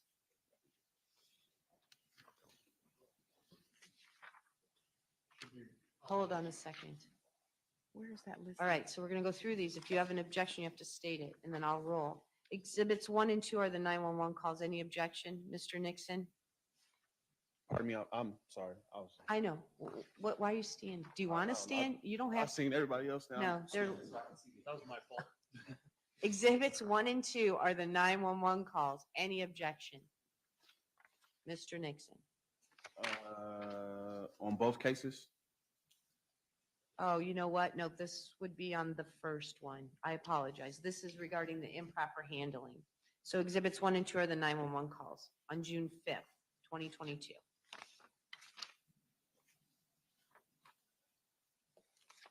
So I can object to that. Yes, I object to that. All right, over your objection, they're admitted as kept in the ordinary course of business. What's exhibit 3? It was the third of the 911. Oh, another 911 call. Same objection? Same objection, Your All right, Honor. it's admitted over his objection. All right, now we're moving on to the body worn camera of Officer Costi. And the, that's 3 and 4. Any objection? 4 and 5, I'm sorry, thank you. Exhibit 4. I have just, Nothing. She does it here. she does it.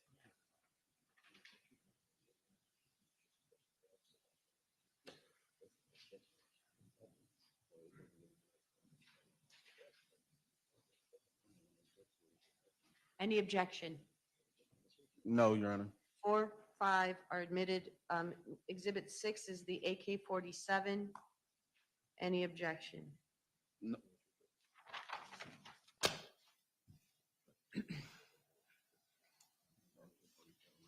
It's admitted over any objection. Yes, ma'am. Exhibit 7 is the operability report. Any objection? No, ma'am. Exhibits 8 through 30 are all photographs that were identified by Angel McLean. Any objection to 8 through 30?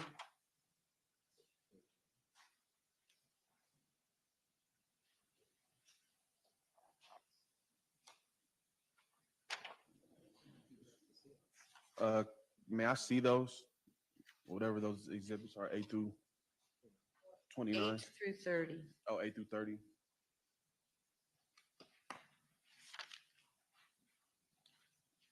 We're not starting till 1:30, by the way. I told Ken to. Huh? We will be very soon.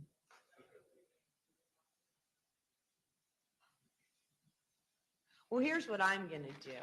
You guys, we're gonna adjourn. You all are gonna go through those exhibits. You decide which ones you're objecting to. And when I come back in 10 minutes, you'll have your answer, Yes, ma'am. or you'll have your motion or your objection.